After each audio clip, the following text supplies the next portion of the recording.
There will be no real non-controlled currency in the world. We're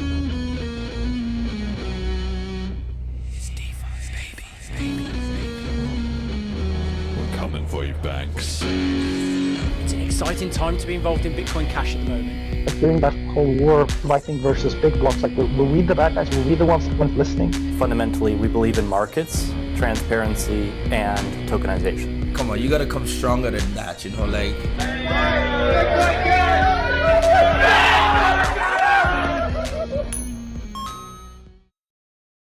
Hello and welcome back to the Bitcoin Cash podcast, following Bitcoin Cash on its rise to global reserve currency, especially in a bull market. Hell yeah.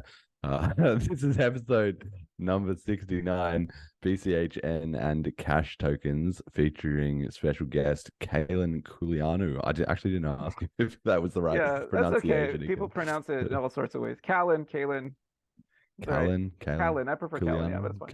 Calin. Okay. Well, whatever you prefer. You know, one of the things I really make a big point of is trying to get people's, like, just in everyday life, right? Trying to get people's names right, because especially when you learn different languages and stuff, sometimes people will pronounce a name a different way or something like that, and then when you get it, if you take the time to get it right, they really like appreciate and notice that. And you can only learn a foreign language by paying attention to those kind of details. So yeah, I try and make it right. Okay, Calin. All right. Yes. So cool. Don't worry about Calin. it. Yeah. Calin's our guest, and today is Sunday, the 15th of January, 2023. I am your host, Jeremy. Jet is doing the producing as always. And yeah, our guest is a major contributor to the Bitcoin Cash coding and programming scene. He's been involved in Bitcoin Cash Node, which we're going to talk about in great detail. And before that, Bitcoin Cash ABC.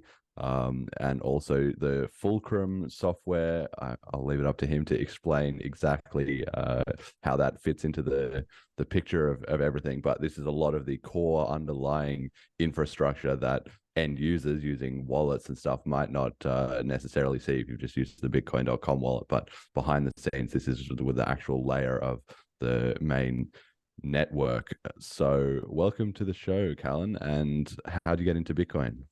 How did I get into Bitcoin? That's a good question. I remember hearing about it in like 2011 or 2012. There was that Joe Rogan podcast actually, like where Andreas Antonopoulos was talking about the potential of Bitcoin. And that was 2014, I think. Oh, was it 2014? That was a bit later. Yeah. That podcast motivated me to buy a significant amount, and so I think that might have been. Was it later? I may have. I kept hearing about it, and I kept watching Andreas Antonopoulos' talks about it, and he was very motivational. I'm not sure. He sort of isn't being listened to anymore now in the Bitcoin Cash community, or I'm not even sure if he's being listened to in the Bitcoin Core community, but he was like sort of a motivational speaker about Bitcoin and about, he would sell the dream. And the thing that appealed to me the most about it was I was always worried about banks, or the government just messing with me, because, I'm an American. I've lived in the US my whole life. Just there's a lot of potential for them to do stuff to you. Like I've heard of I don't know, just the way the whole banks work. Like, yeah, they have your money and like they can do anything to you. And like I was always concerned about this. Like I always wanted to some sort of personal sovereignty with money, just outside the system completely. Like, and this seemed to me like a great. I was like, I can't believe people are using this, and like people were buying drugs on it with what initially or whatever. Like there wasn't really an exchange yet, and so I didn't have any way to really buy any.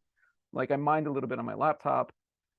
And then I remember like around the time that Joe Rogan with Antonopoulos podcast happened is when I bought a bunch of Bitcoin for, it was like $600 or something. I don't know what it was. Yeah. But it was always the thing about like, wow, this is like kind of freedom outside the system, and like people are using this, and it's all in computer. It just I didn't even understand how it worked. I was like, what? These transactions go through my computer, but mining, but what? Like it didn't make any sense. It was weird, but it was like a puzzle. Like it was just fascinating. Like the more I learned about it, the more it like bent my mind into like a pretzel. Like just the nature of, like, it made me really try to think about the nature of money. Like what is the history of money? Like you never think about these things. Most people don't think about them. Your whole life you work and you try to make money, but you never really think about the history of it, what it means. Like it's a social convention, it's a social contract, that has a whole history to it. Like what does it mean really? And like even that, like the fact that cryptocurrency got me thinking about that was really cool. Like it was just this puzzle I couldn't get away from, and I get obsessed with it, which I think is the thing that happens to most people when they discover cryptocurrency. They get obsessed with it. Like it's like a mind bending. Like yeah, absolutely. So yeah, I guess back into 2012, 2013, but then I bought, I think at the end of 2013, I forget. That's when I actually purchased some, but I was like obsessed with it even before then. I was just afraid to invest in it until I knew something more about it, which I guess is the trajectory for most people as well. So Did you read the white paper very early? Did you go straight to that as a developer? Yeah, I did. Yes, absolutely. Yeah. I mean, it back then I think a lot of people read the white paper.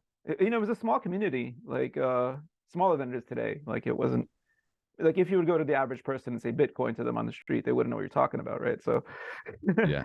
And so like sort of to have cred in that community, you'd have to read the white paper. First of all, there was like social pressure too. Because people would refer to it and like I read it out of curiosity because it's, you know, this as a developer, I mean, it's basically an engineering and or computer science white paper, and I have a computer science degree. So it's like, yeah, I could read this. So I read it. And I wanted to know what this was really about. And yeah. Yeah, I it's did, yeah. it's just it's just fascinating to me because yeah, like you say, in the early days, I mean, to even have any credibility, but I just think there was just not as many resources about it, and to be into it, you had to go and kind of look at the source, and there was a certain element to which that was just required reading. And now, or at least when after I took a bit of a break from crypto and I came back, and I was mind blown to meet all these people that had never read the white paper.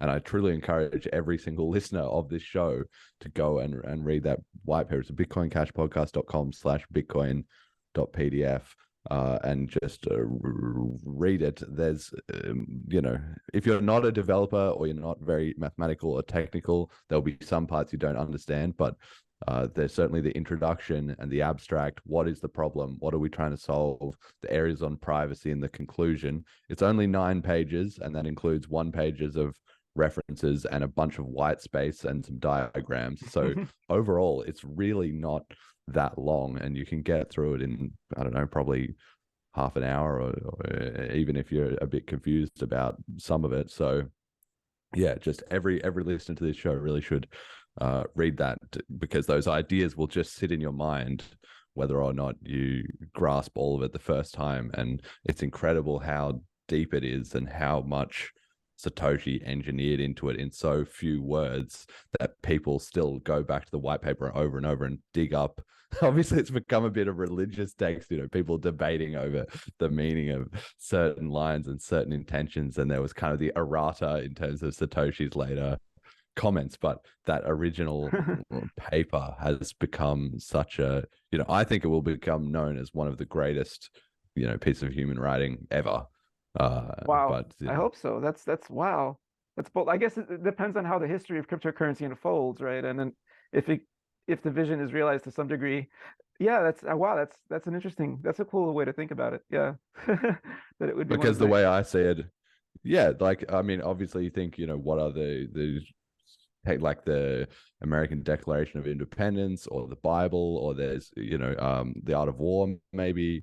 Obviously various other sort of religious texts, the Rosetta Stone, maybe something like that. There are these famous historical texts. And if cryptocurrency, you know, becomes the entire global economy, that like that's a pretty easy point to say this is where it all started. And I could easily see that in 20 years, or I think university is going to become a bit obsolete, but in my mind you could easily it seems like they're racing to the precipice on that. But yeah, go on, sorry.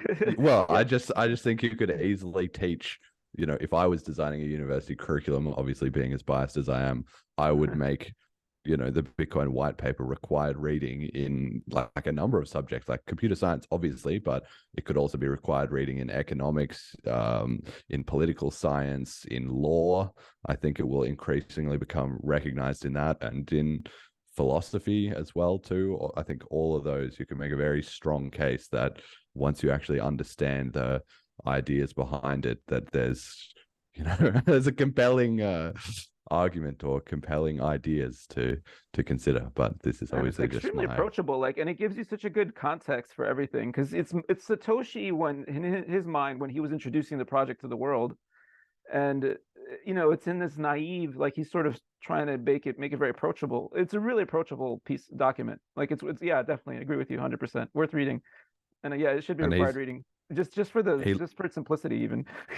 and sort of it gets your mind going about a sort of a bunch of topics that you can later research and just yeah, absolutely agree. Like it is one of those beautiful, simple, elegant documents. Yeah, sorry to cut you off. Go on.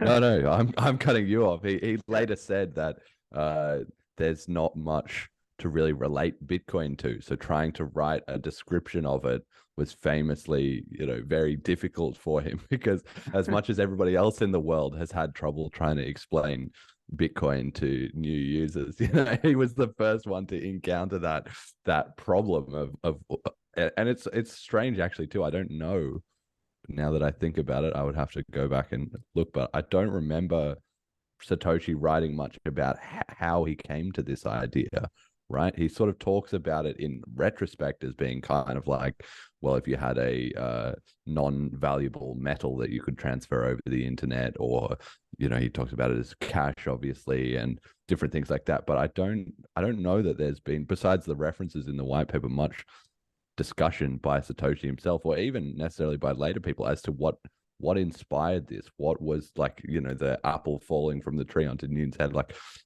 what made him click with it? Why did he suddenly think, proof of work and the UTXO model? I don't know that there's any. With proof of work, I guess that. there was existing like that. So there was like that community of cypherpunks, and there was existing research on sort of unrelated topics, all in the same domain.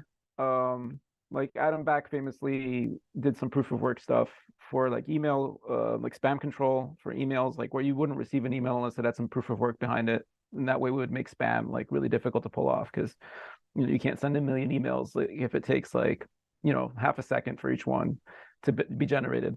Stuff like that. I mean, all these ideas were floating around the crypto space, and then like he sort of put them together. And there was a double spend problem. How do you solve that?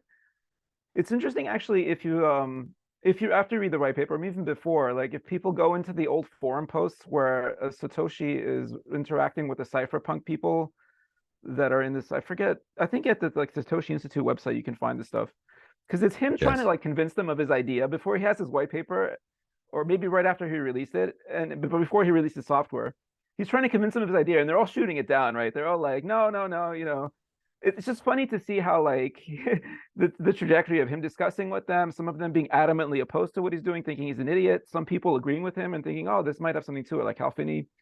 And then you get like the software is released, and then like like a few weeks later they're all running the software and they're into it and they believe. Like it's such an interesting human story there, just in the forum posts, like in the emails. I think it's an email mailing list, it's not even a forum, it's like email mailing list threads. And I think that I think it's online somewhere, like the Satoshi Institute or something is one of the websites. And then from that you can kind of glean, it's true, the human story that you're talking about, like what was going through Satoshi's mind, like what is his background. He was anonymous, so he was trying to guard himself, shield himself from too much exposition of who he was and how he came about doing this. But you can glean a little bit into his personality, his insights, and how he's thought about the problem deeply, like for a long time, like just from that interaction with the other people in his like peer group, I guess, the other technical people, the other cryptographers. He was trying to convince that he'd come up with a real solution to like digital money that's like peer-to-peer, and that's that solves the double spend problem, that solves the Byzantine generals problem in an interesting way. And it's so funny to see, like, because you get that online in any forum right now. Like you go on Reddit and make a claim, and you're gonna get some people completely like trying to destroy whatever you said. You're gonna get some, it's the typical like online thing. But then he releases the software and they're all believers, because they start running it and they start seeing it works and they examine the source code, and a lot of the criticisms sort of taper off. And even his harshest critics were like, helping him at like, hey, you should do this now, because that's it's just, I don't know. It's interesting. Like that whole history in the beginning is really interesting. The human story, it's the ultimate proof. Story, is a coding story. Yeah, the ultimate proof is in the pudding, man. You build it and you show people, they believe. Like all the words in the world about something, all the talking, all the mathematical theory, like until you build it, like, and you show people, like that's something that's I think that's why I became a programmer. I like building software and then being able to point to it. Hey, look. So you know, the ultimate argument is that it works, and that's where, I mean, it's there, you obviously can look at it, it works.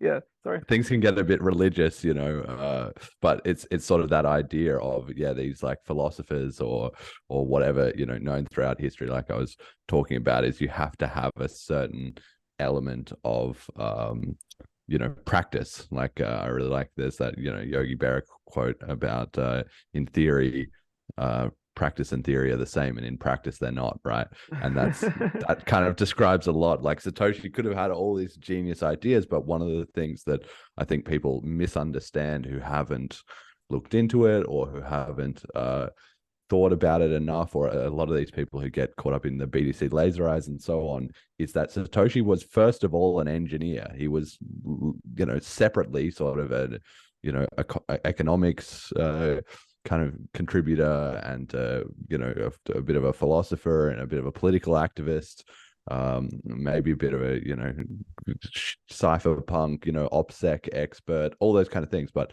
the foundation of it is the engineering, because if he hadn't been able to build it, it wouldn't have produced what it is. And the choices that he made were all very deliberate and very genius level things. How well the design has held up in the face of extreme pressure and attack. Yeah, I think I looked at his code, like I looked at the very first version he released publicly just to understand the man, because I've been working in C++ like 20 years, and you can get an idea of how someone thinks based on the way their code is structured and the way it's organized, and just the way they see the world and how thoughtful they are. And he was an extremely thoughtful person, and he's extremely experienced, I would say. And just thoughtful, like I would say he's like a genius, man. Like, obviously he is a genius because he created something that's revolutionary. And that, for me, that's the proof is in the pudding. If you've done that, you have something, you have an insight. But I think he was one of these rare types of people that could just integrate a bunch of knowledge and is very thoughtful, like very forward looking, extremely thoughtful. Okay.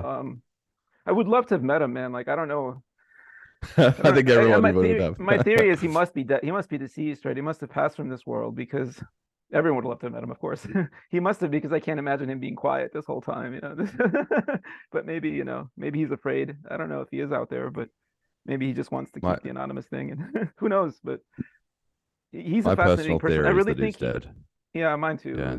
It's just the whole way it went down. Like, he sort of excused himself from the whole thing. Maybe he was sick. Maybe he was terminally ill. I don't know. I'm not sure if he was Hal Finney, because I looked at Hal Finney's code. He's more of a C programmer. Like, it's hard for me to imagine. They're like kind of different kinds of programmers. Like, they think differently, but it could have been Hal Finney. I have no idea.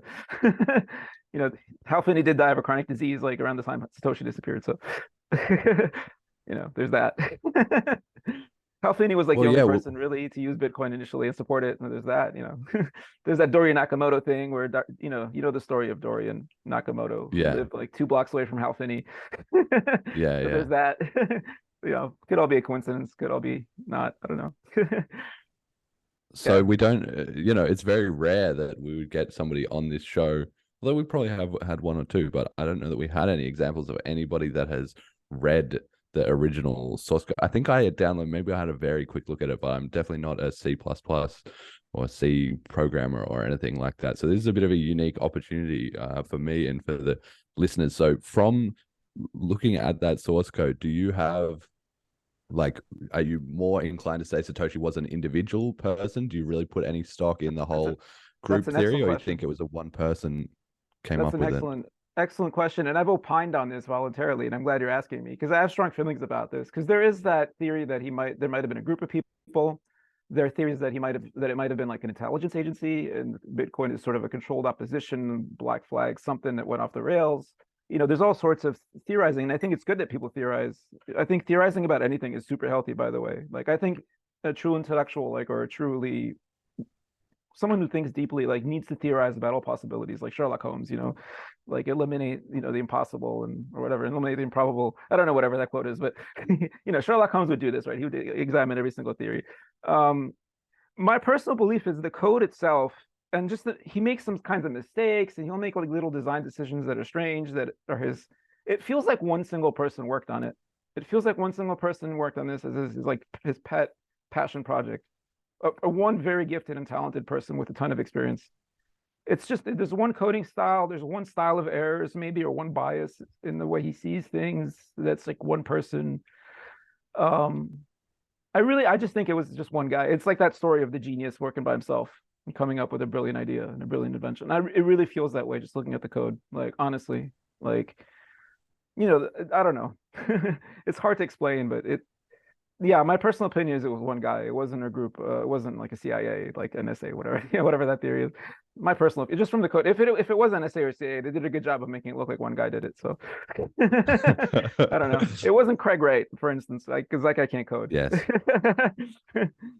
People love these kind of one, and that's part of the beauty of Bitcoin is the story, the narrative, right? The anonymous genius code. People love that story. Like for instance, with like Facebook, or with Mark Zuckerberg, with Elon Musk, or with Steve Jobs, these figures that can kind of come across as this genius, and in reality then they had a whole team of people around them, and there was a whole this, that, and the other that happened. So something like Bitcoin is even more improbable in that sense. When you say very experienced, you have, again, my opinion is that, yeah, Satoshi is dead now. And at the time they released Bitcoin, if I had to guess, I would have said that Satoshi was either probably early 30s, maybe like some kind of, late 20s or early 30s, some kind of, like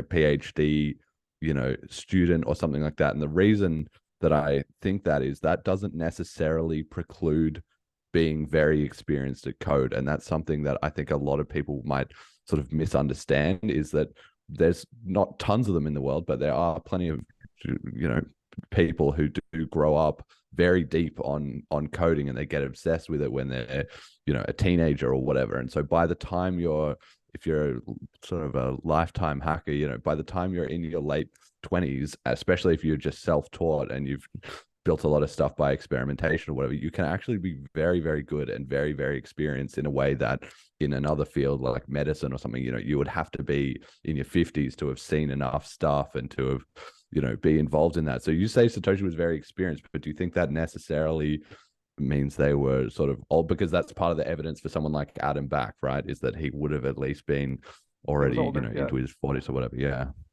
Yeah, no, yeah, and like you're saying, you could coders. It comes at varying speeds, right? How you can gain a significant amount of experience in 5 years, or you can spend 15 years and not, for some reason, just be kind of not very good at coding or not very good at producing large software by yourself. It really depends. Like it doesn't preclude him even being 29 years old or 27. Like what I mean is just he'd spent a lot of time writing software before. That's what it feels like to me looking at his code. It's someone who's written, I feel like it's someone, and this is an opinion obviously, but I feel like it's someone who's written an application for Windows at least once from the ground up, complete with GUI, like it runs, it has to do stuff, it has to be reliable. Just a lot of the little decisions he made, it's just hard to explain. It feels like someone who's written software from the ground up before a few times, because he's made all the mistakes, like because his design decisions try to avoid certain kinds of mistakes that noobs make, that newbie programmers would make naively, just trying to get things done quickly. But he could have been 29. He could have been 35. He could have been. It doesn't prove that he was 45, for instance. He could have been a young guy, relatively. But probably not younger than. Yeah, that's right. Probably not like because I think that the minimum age range would have to be, to me, at least 25, because it writes in such an academic style, and unless you had a theory that the code was written by one person, and then the white paper and the forum post or something was written by another. But I don't believe that either. I think it all ties together. Yeah, I think it was one guy. I don't know. You never know, man. Like some people are really good at being anonymous, and it could have been a group. I have no proof, right? It's just a feeling. Like it's like what makes more sense. And because if you look at the emails, like it's just a bunch of guys that are in this esoteric field of like cypherpunk crypto community, PGP obsessed. Like it isn't it's not like right now Bitcoin and cryptocurrency is an international phenomenon, and it's like trillions of dollars in it, but this was just a bunch of guys in like this niche like interest group. Like I don't know. Yeah, it really feels like it was one guy. And what was I gonna say? Sorry, I sort of got deviated. I was talking about, well, you got to have to be at least an academic. Like Satoshi couldn't have been 12 years old or 18 because just wouldn't have the academic background. And plus, also, if you notice, like in his, and it could just be his personality. Some people are like this when they're young. He was very like diplomatic and like very able to accept criticism and not get angry or not have fights with people. Like he didn't like rage on people, even when they were being jerks to him. And that to me, not always, because some young people are like this, but to me that shows a bit of patience, which comes a bit later, like in your late 20s, maybe, if you're lucky. So just from his personality, but that's just a guess. But yeah, the fact that he must have been somewhat familiar with academic stuff, because just your average programmer that got out of school and started working wouldn't know to write a white paper even. That wouldn't be his thing. Like the fact that like one of his first impulses was to write a white paper. It shows some academic background. But also the quality of the software shows that even if he was academic, he had produced some commercial software, maybe, I'm guessing, like for Windows. It seems like he was a Windows programmer. Like the first version was for Windows. Well, of course, Windows is the most widely used platform back then. But it's still kind of, well, it depends for who, but I think actually Mac OS overtook it. But yeah, anyway, go on. That's super interesting. Yeah, Anyway, these are my subjective opinions as a developer. Like I feel like I can relate to him, or I can relate to my imagination, my imaginary image of him. So a little bit, but yeah. Well, we don't rarely, it's very rare that there's very few people in the world that would be as deep as you, maybe even none, that on all this, having read the Satoshi post and the source code and having built a ton of Bitcoin, yourself. So it's just fascinating to hear those insights. And I think, at least for me, there's a certain element that, people come up with these theories of, oh, it was a group, or it could have been anyone, or whatever. But I think that's sort of ignoring the reality that it was most likely, an American or British, or Commonwealth country kind of person from, between the ages of 25 and 45, and had obviously all the interest in cryptography and stuff, like like that's a very niche community of people, and they all fit like a certain archetype at a certain, to a certain degree. So as unlikely as Bitcoin was, I think it was even less likely that it was this big conglomeration. I can believe the sole genius myth, basically, is what I'm saying. So it's interesting to see that you have that same instinct, and I think a lot of people who are deep on Bitcoin tend to agree with that. I think it's easier to believe in a government operation or something like that if you're less of a coder, if you're just more of an economist type, or more of a political person, or whatever the reason that you got involved in Bitcoin. If you have that but not the coding fundamentals, you're more likely to think, oh no, but it could have just been this collaboration or something. But yeah, I don't know. Coders like the soul coder myth, because we spend so much time grinding it out at night on our own. You can see that happening for someone, basically. Yeah. All right. I don't know. Final thoughts on Satoshi. We can't do our Satoshi podcast. He was a great man, and I think it's important to have great individuals like this in our cryptocurrency as a culture, and it all started with Bitcoin, and it all started with Satoshi, and it's important to have that. I think the principles that that are laid down in something like a white paper, you can think of as like a constitution, but it doesn't mean it has to stay set in stone. But it's, if you're going to change it, like do it, with thought, with forethought, and I think he's an important figure, and the white paper is an important document, and it's like a cultural, he's an important, it's important to have these types of things, because they give the mind, they stimulate the imagination, they give us principles upon which we should all agree, just because there's just one guy who had these principles and he wrote a document, and we all got into it understanding what the contract was. And so it's good to look back at that and understand it, because I think it gives context to everything. So yeah, totally. Maybe one day we'll have to do a podcast episode, which would be, I don't know, get a bunch of people on and have a debate of different theories of Satoshi, or people can bring out their evidence or whatever. Who knows? Who knows? Yeah, it would be. It would be a ton of fun. Not what we've got time for today, but maybe something like that would be a cool bonus stream, like a Christmas stream or something sometime. So maybe we'll think about that. But today we've got some other, good news that we've got to crack on with, is that we're back in the bull market. So today, awesome. questionable. Maybe we are or maybe we aren't. But for the first time in quite a while, the entire crypto market, including Bitcoin Cash, has had a pretty good few days with significant rises. So Bitcoin Cash today is $125.83 USD, which is quite a long way. That's more than like a 30% gain since the previous episode. One BTC buys 166.4 Bitcoin Cash. So BCH has been on the rise in the ratio there just a touch. And one Ethereum buys 12.2 BCH. So that's basically flat since last time. So speaking of the markets and the cryptocurrencies, give us your sort of financial perspective. Do you invest in a bunch of coins? Do you just invest in BCH? Do you have ways to deal with the volatility? How do you interact with crypto as a financial tool? So over the past couple of years, I've been sort of just BCH only as far as investments go. And it was sort of a philosophical decision when I became or like conflicts of interest type of thing. When I became one of the developers for Bitcoin Cash Node in 2020, I felt like it was my obligation to divest myself of other coins. And I did that. I sold them all, like other stuff that I had. And I have BCH only, I hold it only. And it's sort of, I feel like I should just, if anyone's going to hold only BCH, it should be someone like me that's like working on the node software that has a lot of skin, some skin in the game, where I don't want there to be a bug and then like, it's like super bad press and then it lose like 60% of my holdings or that. And I sort of had some anonymous people donate BCH to me to support my development efforts. And so I've kept that money. I haven't spent it. And so I've accumulated a bit of a stash in BCH. And then I also get paid in BCH. Bitcoin Cash Node is funded. And I get based on the amount of work I do, I get money, BCH directly.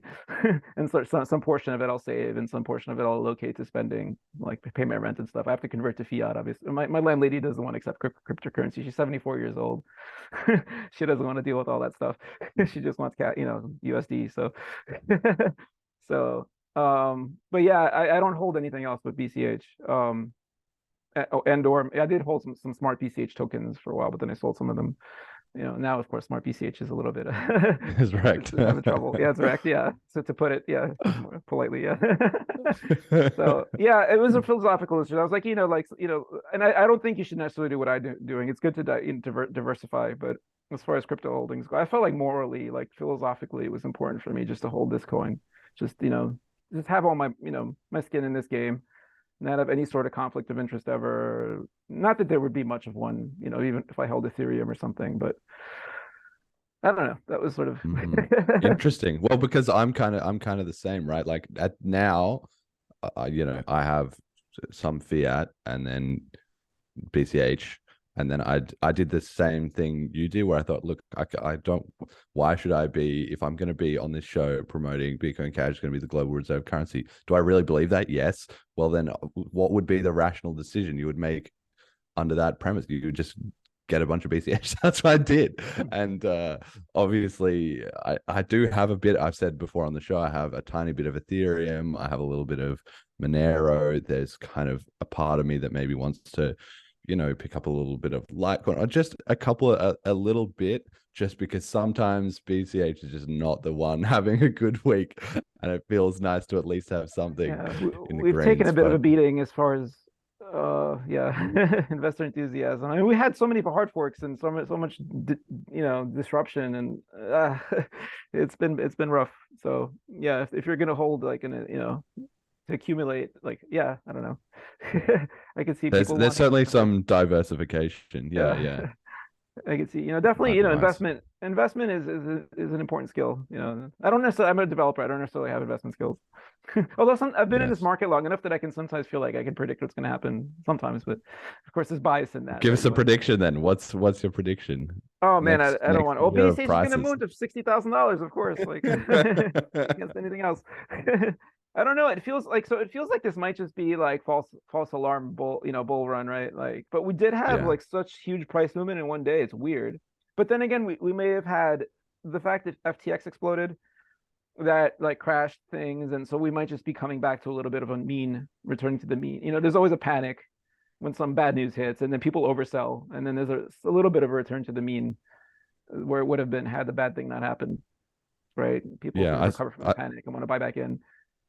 So it might just be that now, and then we'll just ride this for a while. I don't know. I have no idea, man. Yeah, I mean the stock market's so bad. Like, why would you invest in? Maybe some people are going back to cryptocurrency because the stock market's like so nuked. So I don't know.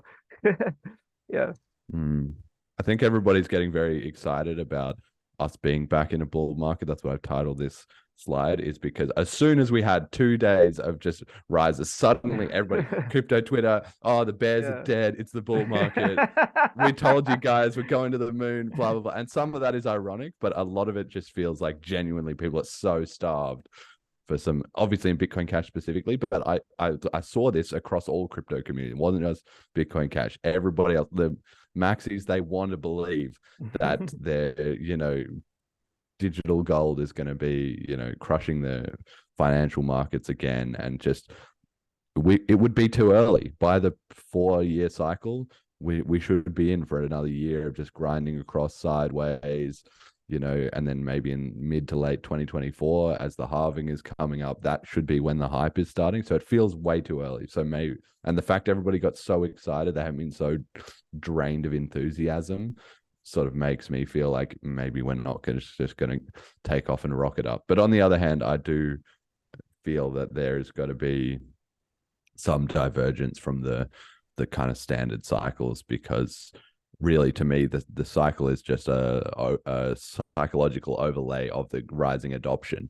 And at a certain point, the adoption part is going to take over from the halving and the booms and the busts, and then things will be a bit of a random walk, but they will just be kind of rapidly on the rise as fiat currencies start totally collapsing. Maybe not quite there yet, but maybe we're seeing the early signs of that. It's like they're racing to the precipice on that, and collapsing the fiat. How much of inflation's up? Like, what the hell? I don't know. It's crazy, man. And I don't know. I could get all to side topic on this, but it's strange. We're living in strange times as far as fiat goes. So yeah, it's an interesting time for cryptocurrency. It's an opportunity for cryptocurrency. And there's always these rumors about CBDCs, right? And sort of they have this like wet dream, the banks, of like a really centralized thing where they can censor you completely if they don't like you. So this is going to be an interesting time. This is the real fight, I think, if they actually try to do that. Because to sidestep that, you're going to need other stuff. You're going to need cryptocurrency. You're going to need some other digital way to get. Are we winning in your opinion? Like, if, let's say, if the CBDCs in the next 1 to 5 years, CBDCs start rolling out. I've got 2 questions for you. One is like, are we going to win? Like, and 2 is how. Or are we prepared to win? Basically, are we in a good position? And then secondly is, how good is the rollout of CBDCs going to be? Because there's certainly some world where it just is quiet and then it drops and it's bam, or is it a disaster from the government side? It depends. So the government has been so bad about everything they've done lately, which is not surprising, but it depends how they do it, because I feel like one thing they may do is overplay their hand with it and get people spooked. Like, they may start doing crazy stuff, like you need to be vaccinated for COVID-19, or otherwise, you can't, or whatever, like carbon footprint. Maybe that'll be the next thing. Like, you can't leave. If they start doing the social control stuff along with the CBDC at the same time, I think that's going to create a black market immediately, where people black market meaning just circumvent the mainstream financials, like whatever's going on. Like, I don't want to, I want to go buy like potatoes from this person 20 miles away. Like, screw you. Like, I'm not going to listen to your 15-mile radius thing. I mean, they're already, like, you can see the stuff that they're trying to do with like the 15-minute city or whatever, where they're trying to like figure out a way to like just control people's economic and everything activity. And if they bungle that and rush it, which I feel like they might because they're retarded, then it's going to create like so much demand for a black market. Or by black market, I mean just systems outside alternatives. Of alternatives where people are just like, listen, I want to sell you some stuff, like, give me Bitcoin Cash. I grow like tomatoes. Yeah, give me some Bitcoin Cash. I'll just give it to you. Like we don't have to worry about this, like these central bankers. Are So we in that a is an good position? opportunity. Is Bitcoin Cash? Yes, but we have Yeah. some technical challenges. Like we have to get. I think we need to get more hype around like just like custodial, like personal custody of wallets. Like get people using really nice, like a really nice iOS app or something. Like get the wallet side just much sweeter and much, like Bitcoin.com had a good wallet for a while. I haven't used their wallet in a couple of months, so I don't know if they're still maintaining it. I feel like there's some challenges just on the software side because I'm a software guy. Like just to get like a nice, like like a Twitter level user experience, where like the Twitter app works really well, right? So with your wallet that everyone's using, and have it be self-custody, not have it be censorable, so that you don't get attacked by like whatever KYC craziness, whatever they try to do. So I feel like there's some challenges, like, but I feel like there's time too. Like, I work on wallet software too. I work on Electron Cash, but that's sort of a more of a geeky wallet. Like, it's just like the Swiss Army knife of wallets. It's a very low level wallet. Like, I feel like just a more user friendly wallet experience is needed, and so that would help. We have like scalability stuff we need to do for Bitcoin Cash, where we can, if we truly got like 100,000 transactions every 10 minutes or something, where we can do that and not worry about like some people being pushed out of being able to run nodes, like where you could do that on low end hardware. But we're ready. I mean, we're poised. Like Bitcoin Cash code is very efficient, and like our design, like we got rid of a bunch of cruft from core. They had a bunch of stuff, like the way their mempool works. It was all about fees optimization, and so it was really slow. They had something called a quadratic, like O(n)² quadratic performance problems in their mempool. They couldn't really handle high capacity. Like we threw away all that code, rewrote it, got it really fast, lean and mean. Like we're constantly working on lean and mean. Like that's the philosophy, at least of Bitcoin Cash node, which is the node that a lot of people are running, and the miners are running. So we're prepared. If we need more adoption, we can handle it. We can handle a lot of scale. I mean, we can handle like at least like easily, in terms of capacity. And they're like, but we need to do more. Like we need to get to 10,000 transactions a second or something like this. And that needs engineering. Like that needs work on the node side. But yeah, I feel like I'm a technical guy. Like I'm a programmer, right? So like I'm gonna say, yeah, the software is ready for a lot more volume, a lot more than we get. Yeah. Like 1,000 times more, 100 times more, maybe 1,000 times more. Yeah, and I think that's really key, that people are, well, one of the things I like about Bitcoin, among everything in the world, one of the things I like about Bitcoin Cash is how strong the protocol level engineering is and the fundamental base layer of the infrastructure. And this might not be easy for a lot of people to see, a lot of, outside investors or who's buying into Dogecoin on Robinhood or whatever.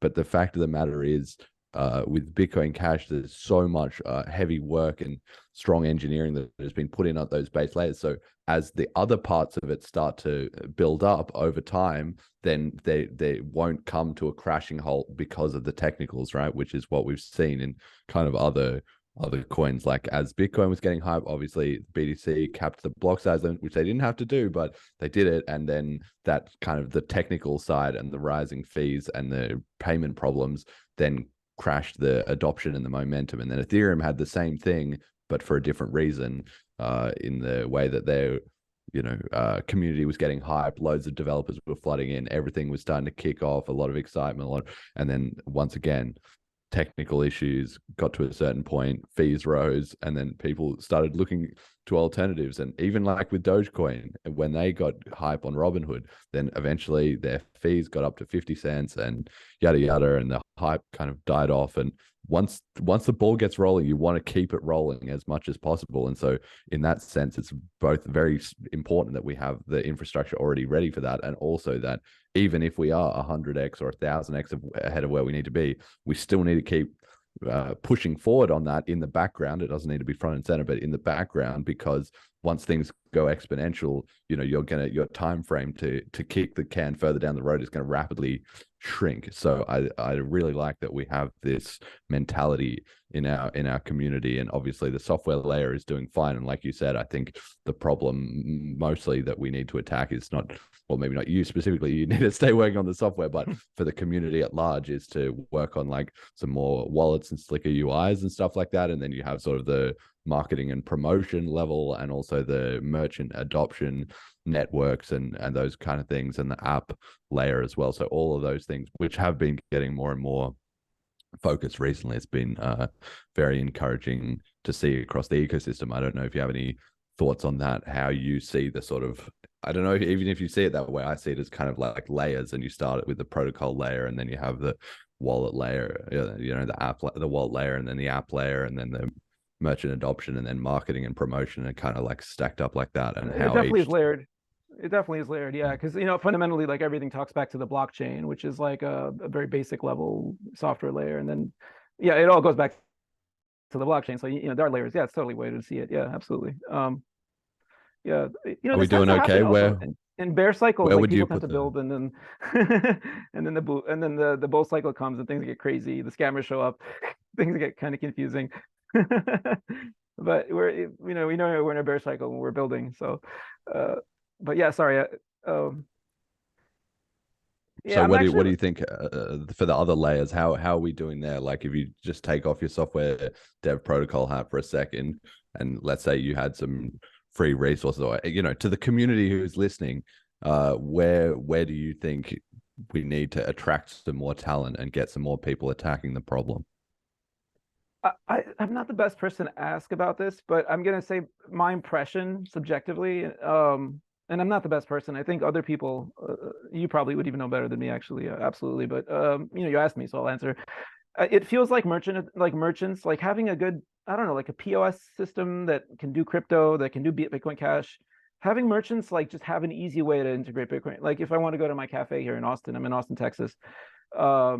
Having like a merchant be like, I could add this, and have it be really easy for them to add, headache free. And if they want to get having that side, like just having a compelling, easy way for merchants to add Bitcoin Cash, which, and I don't know if that actually exists, or if not, or what the challenges there are. The last time I really looked into it was like a year and a half ago, and it seemed like it was a little bit difficult to get merchants to integrate that into their existing systems. But I don't know what progress has been made there. Like the dream would be just, I can just add Bitcoin Cash, and like you sort of make a phone call or something, or you sort of download something, and then it somehow you can just automatically accept Bitcoin Cash really quick, really easily, like zero hassle.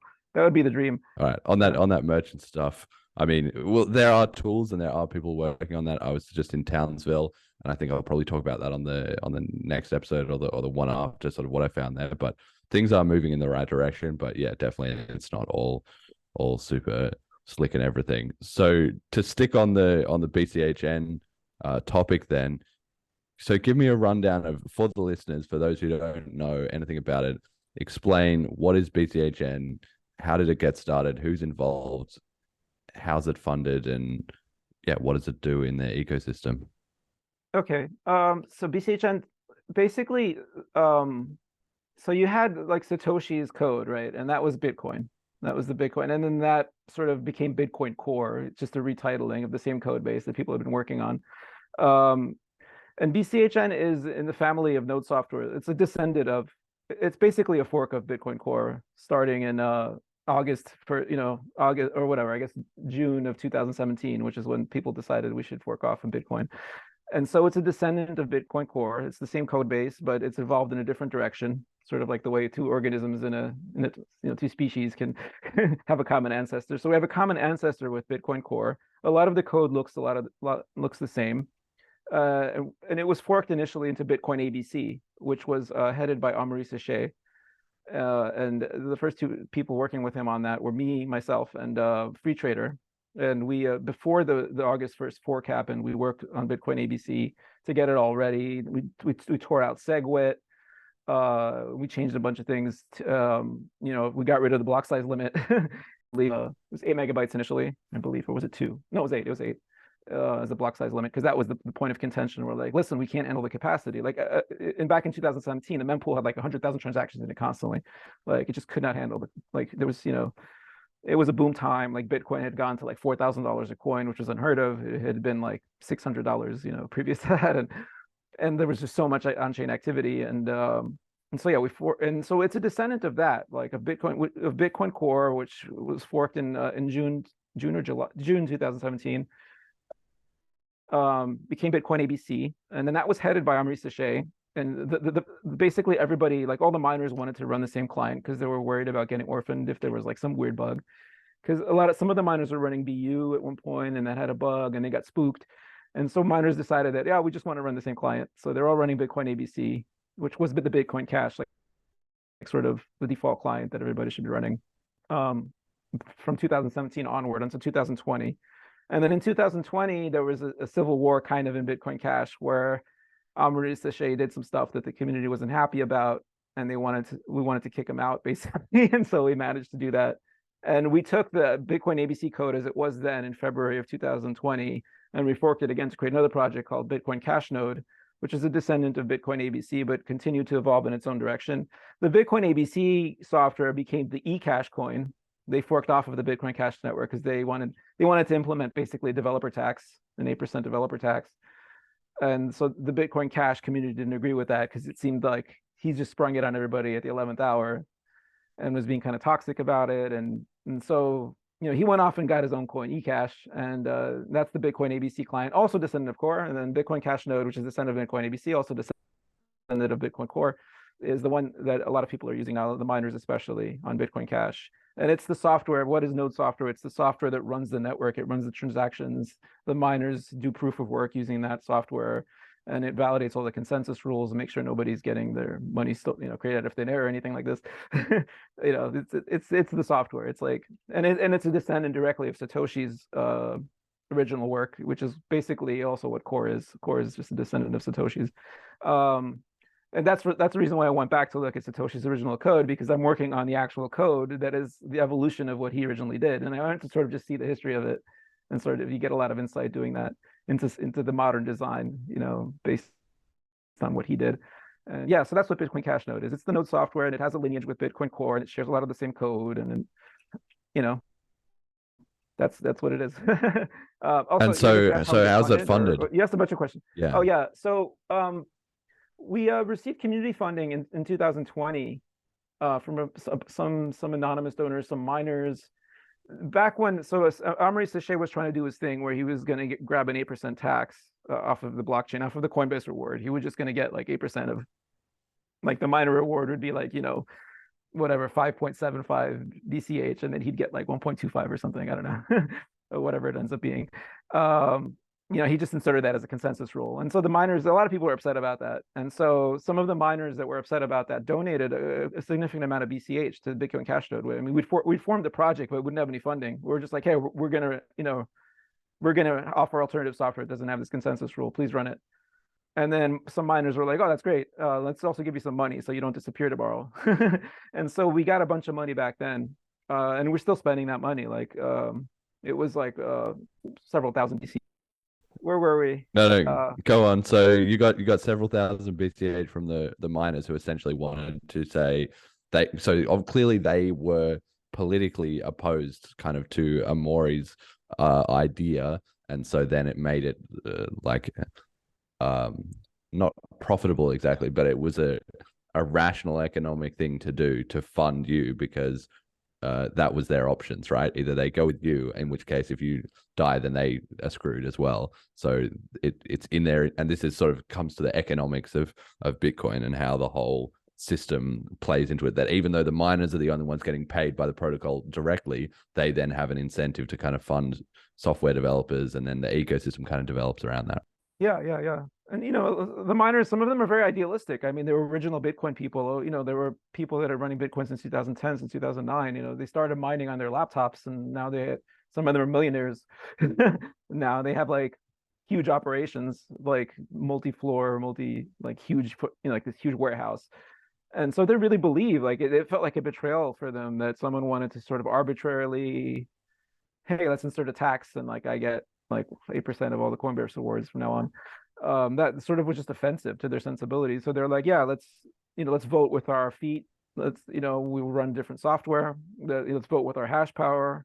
And let's also like vote with some money that we have, because we have stake in this coin. We have stake in Bitcoin Cash. Like, we believe in it.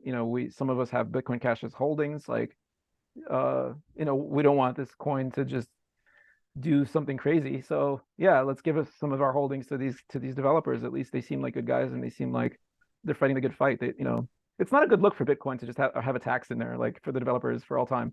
It doesn't seem, there's ways to do that. Like Zcash has a way to fund development. Like there's ways to do that intelligently, and you have a governance model, but it's not just throwing it in there like at the 11th hour. It's not, it doesn't seem, it's not a good look. It's not what Satoshi did. It's not, it seems just offensive, right? So, yeah, basically. But yeah, they voted with their hash, and they voted. The miners are really powerful, man. They underutilize their power. Like they're, it's really about hash. Like they secure the chain, but which is kind of cool. Like they have this like nuclear weapons of power, but they don't use them. They're, it's like they have nukes, but they never launch them. Like they don't reorg each other. Like it's almost like miners don't reorg. Like you can do like hash war stuff, like where you can reorg like a nascent chain, and they don't do that. That's considered taboo because it's just a bad look. Because you don't want to ruin the confidence in cryptocurrency by reorging chains just because you don't like that chain. So miners are cool people, man, and it's good that they actually stay. Most of the time they stay out of stuff. Like they don't get involved. Like they figure the developers and the community knows how to run the coin, because they have a lot of problems. They're worrying about just running their mining rigs and all the stuff that comes up with that. So, they don't have idle hands, so they can't do the devil's work, basically. So, yeah, so that's a little bit of a tirade, but yeah, that's basically what happened. Like the miners are kind of against it, and they funded us. Like that's majority of our funding came from mining sources, I would say. And there were some private donors too, some stakeholders that, yeah. Okay, no, this is money. fascinating. Yeah, this is fascinating to hear, right? Because like you say, the whole cryptocurrency, as people sometimes say, it's an experiment, and it is, in that we're breaking new historical ground here. And like nobody knew what would happen if you had a chain split on Bitcoin in the first place before the first split. Like people there was a lot knew that theoretically it was possible, but there was there's no evidence, no scientific history, nothing. And then we did that, and then especially with Bitcoin Cash, obviously you then had the hash war with Craig Wright. Nobody knew what was actually going to happen until sort of it did. And then you had the same thing with the political governance with eCash and stuff like that. And part of the reason that I'm asking you these questions is I want to, one of the things I find most territory socially, like technically. Yeah, go on. Yeah, sorry. Yeah, what you find most. Yeah. Well, because one of the reasons I'm most interested in Bitcoin Cash is because, like you said, the nuclear option with the miners, or then with the chain splitting, is the kind of the community, such as it is, has the ultimate deciding say in that if all the economic activity, votes on one side or another, or even any, intransigent minority decides we're going to just stand our ground and do it our way, they can always do that, provided they have some developers and support from the community and yada, yada, right? And so what I want to ask you is, Bitcoin Cash is the only coin that has ever done this kind of change of development team, essentially like 3 or 4 times, from Satoshi to then the Bitcoin Core, or Gavin, and then the sort of Bitcoin Core people came into it, and then it went on to the ABC team, including Amori, and now it's the BCHN team running it. So to me, that signals confidence that if there was, let's say, BCHN or anybody else started being dodgy and trying to do something that the community didn't like, that once again they would be able to be sort of voted out in quotation marks, and we could find some new developers, which are in short supply overall, right? So do you think that's realistic if BCHN started doing some, I don't know, not a tax, but whatever thing they put in that everybody else didn't want? Do you have confidence that a new team would emerge? Which people need to remember is this is all individuals within a team. So you can have, even if a couple of people want to do one thing, you can still kind of retain some of the previous developers who have experience and know how everything operates in creating a breakaway, and then you get a few new people, right? Yeah, you can. I mean, I'm a developer, and sort of, I'll tell you that developers will tend to oversell their necessity. Like, they're important, and you need good developers, and especially if you want to develop new features that don't have any bugs, it's good to have developers that have worked in the code for a while.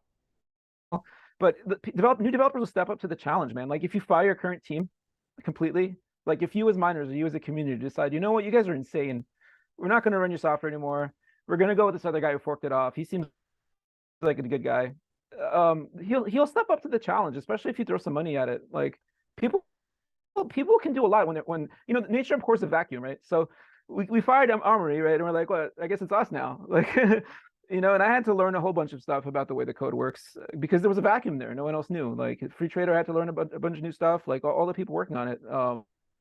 You know, we had some experienced people that have been around since the beginning. We had Dagger, who's he's been around since Bitcoin XT. Like he was working on stuff with Gavin even. Like, you know, we had Tom from Flowy, Tom Zander. Like he's been around. We had a guy from the, I don't know if you know Bitprim, and then now it's Node. He was contributing and he's seen everything. Like, so we had really experienced people and we had young people that needed to learn, like me, because I was kind of young to the code base itself in a real deep sense. Like I can't say I was as experienced as Dagger maybe initially. And so nature reports a vacuum, man. If you fire the developers, and then the best thing you can do is like, so if there's a development team of your node software and you want to fire them, and then you hire new guys, and make sure that they're not going to like create bugs. But like the worst that can happen is the chain doesn't add any new consensus rules and doesn't grow for like a year. Like it'll be like the same code. Like the code is running itself. The software runs itself. Like you don't, once the developers write the software, and if it's working properly, like, you know, there isn't that much risk. You could just fire them, then have the chain sit there and do stuff for a year. Then hopefully a new team will be formed that is competent. I mean, the risk is that you might get some incompetent guys after. But if the current team is doing something so horrible and egregious that it looks like incompetence or it looks like malice, which that's what it felt like with what Amory was doing. The way, you know, I can understand why he needed funding and he wanted his incentives to be aligned with the chain. So he's like, why don't I just get funding from the chain? All of that makes sense, and other coins do that. There's nothing wrong with that philosophically. It's just the way he pulled it off seemed like malice. Like it was like, this is capricious, man. So if your developers, like, it's, you know, I'm a developer. I'm telling you, I work in Bitcoin Cash Node. That's the one that's installed everywhere. Like, and I'm telling you something against my own best interest. But if I ever do something screwed up, like fire me, like figure out a way, like fork it off. Don't let me be crazy, contradict me, you know, debate with me and fire me. Like get another team in, raise some money, kick my ass out of there. Like, and that, you know, that should apply to everybody. I apply to politicians, like fire your politicians. People in a position of semi-power, and developers have a bit of power because they sort of understand the code and they can use their wizardry to make people think that they're like magicians. People in a position of power need to have the flame under their butts so that they can lose their position, and then that keeps them good. That keeps them like just sharp. If they don't have that, I you know, it's not good. So yeah, I mean, Bitcoin Cash literally, like if you think of it from our point of view, like Core would say we're crazy, but if from our point of view, we fired Bitcoin Core, we had Amory and he was good for a while until he went crazy. We fired him, and now we have us. Hopefully we won't go crazy. You know, hopefully Bitcoin Cash Node won't go crazy, and then if we do, fire us and keep going. Yeah, that's all I can say. Like that's from my point of view. Definitely anybody that's being a jerk, like get rid of them in your life, like, or in your, you know, if you can. It's possible. It's sometimes I don't even think we would be able to fire Armory. Like I don't think we'd be able to do that. And we managed to pull it off. Like it's possible. Just keep, you know, try. Don't go down not fighting at least. Yeah. It's fascinating. It's super, because that's, to me, that's the only way that, like, if you see for instance, the Bitcoin Cash community as this group of people that all need to have a shared vision, right? But there's no way that vision can't sit in one person's head. And it essentially, you know, that's why the white paper and all that history and stuff is important, or, you know, all the advocacy that we do with this show, because the more and more people that have the actual idea, not the implementation, not the brand, but the actual idea, then the more and more everyone can, it is an idea, can reconverge, right? Like it's like a, you know, I think of it like a glass sculpture or something like that. You know, if you smash it, how quickly will the pieces sort of reform? Okay, it might not be exactly the same sculpture, but the majority of the sculpture that was there has then reconverged onto the same thing. And when I'm talking about the piece of the sculpture, obviously I don't mean all crypto people or anybody who's on any Bitcoin fork, but the actual peer-to-peer cash Bitcoin. That idea just becomes stronger and stronger over time as people are more and more able to just reconnect every time there's a problem, that kind of emergent consensus. And I think what you're saying is very heartening to hear, right? That you believe that if there was another need, which I hope there won't be, but if there is, that we'll be able to just go through that process again and again. And each time you're just chopping out the small little bit that's the problem, and everybody else is just quickly reconvening onto the main thing and keeping the momentum going, essentially. Yeah, I mean, we're a continuation of Satoshi's experiment, you know, Bitcoin Cash. I really feel this, like, this is the only one. Like, you know, it's the only one that's like, in the top 100 or whatever, the top 50. But we really are like, we have a lot of the original people in it, and we just like, let's just do peer-to-peer cash, like permissionless peer-to-peer cash, uncensorable. Let's just do that. Like, Lightning has all sorts of like problems with it, man. Like the way what Core is doing is just a disaster. Like what Core did is they gave the bankers time. Like you notice how Zelly and all that stuff appeared after. That's the bankers being like, hey, we need like a faster payment thing for casual payments because the crypto, what the hell, people are gonna use crypto. So I really believe this. It sounds like conspiracy theory, but I there's that whole stuff with AXA like funding Blockstream, which you might be, maybe there's like truth to that. Maybe the bankers are like, hey, let's like capture Bitcoin Core, keep it sort of hobbled. In the meantime, we'll like invest in it so it becomes like just a friggin' asset, not cash. Like we are the actual cash. We want to continue with that. Like that's really important. I mean, especially what's going on in the world right now, like with central bank digital currencies on the table, where it's going to be insane. People are going to be looking for a way to sidestep that for sure if they end up trying that. It's an interesting and exciting time. We're living in an exciting time. Yes, for sure. And I think the Bitcoin Cash community is really healthy. Like there's some really, we have sort of a libertarian ethos. We're about free speech more than other communities. And we're all about like being personal sovereignty, personal responsibility, being an honest person. We don't like scammers. We've seen them like, Craig Wright or whatever. Sorry if you're into BSV, but to anybody listening, but I don't know. It's a really good community, and we have a good process of getting changes through. Like the development team at Bitcoin Cash Node tries not to be. We sort of let other people decide what consensus changes might be a good idea, and then we'll work with them. Like it's not going to be us deciding what should it be in consensus. It's like the Bitcoin Cash research website, and people discuss stuff there. Anyone can propose a change to the consensus rules, and if they can get people excited about it. Anybody, like even non-technical people, non-programmers.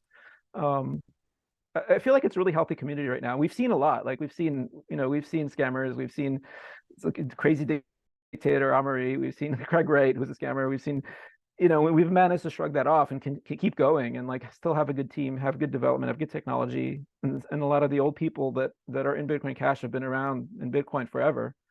I really feel like the culture is excellent and the vision is there amongst a lot of the people. So yeah.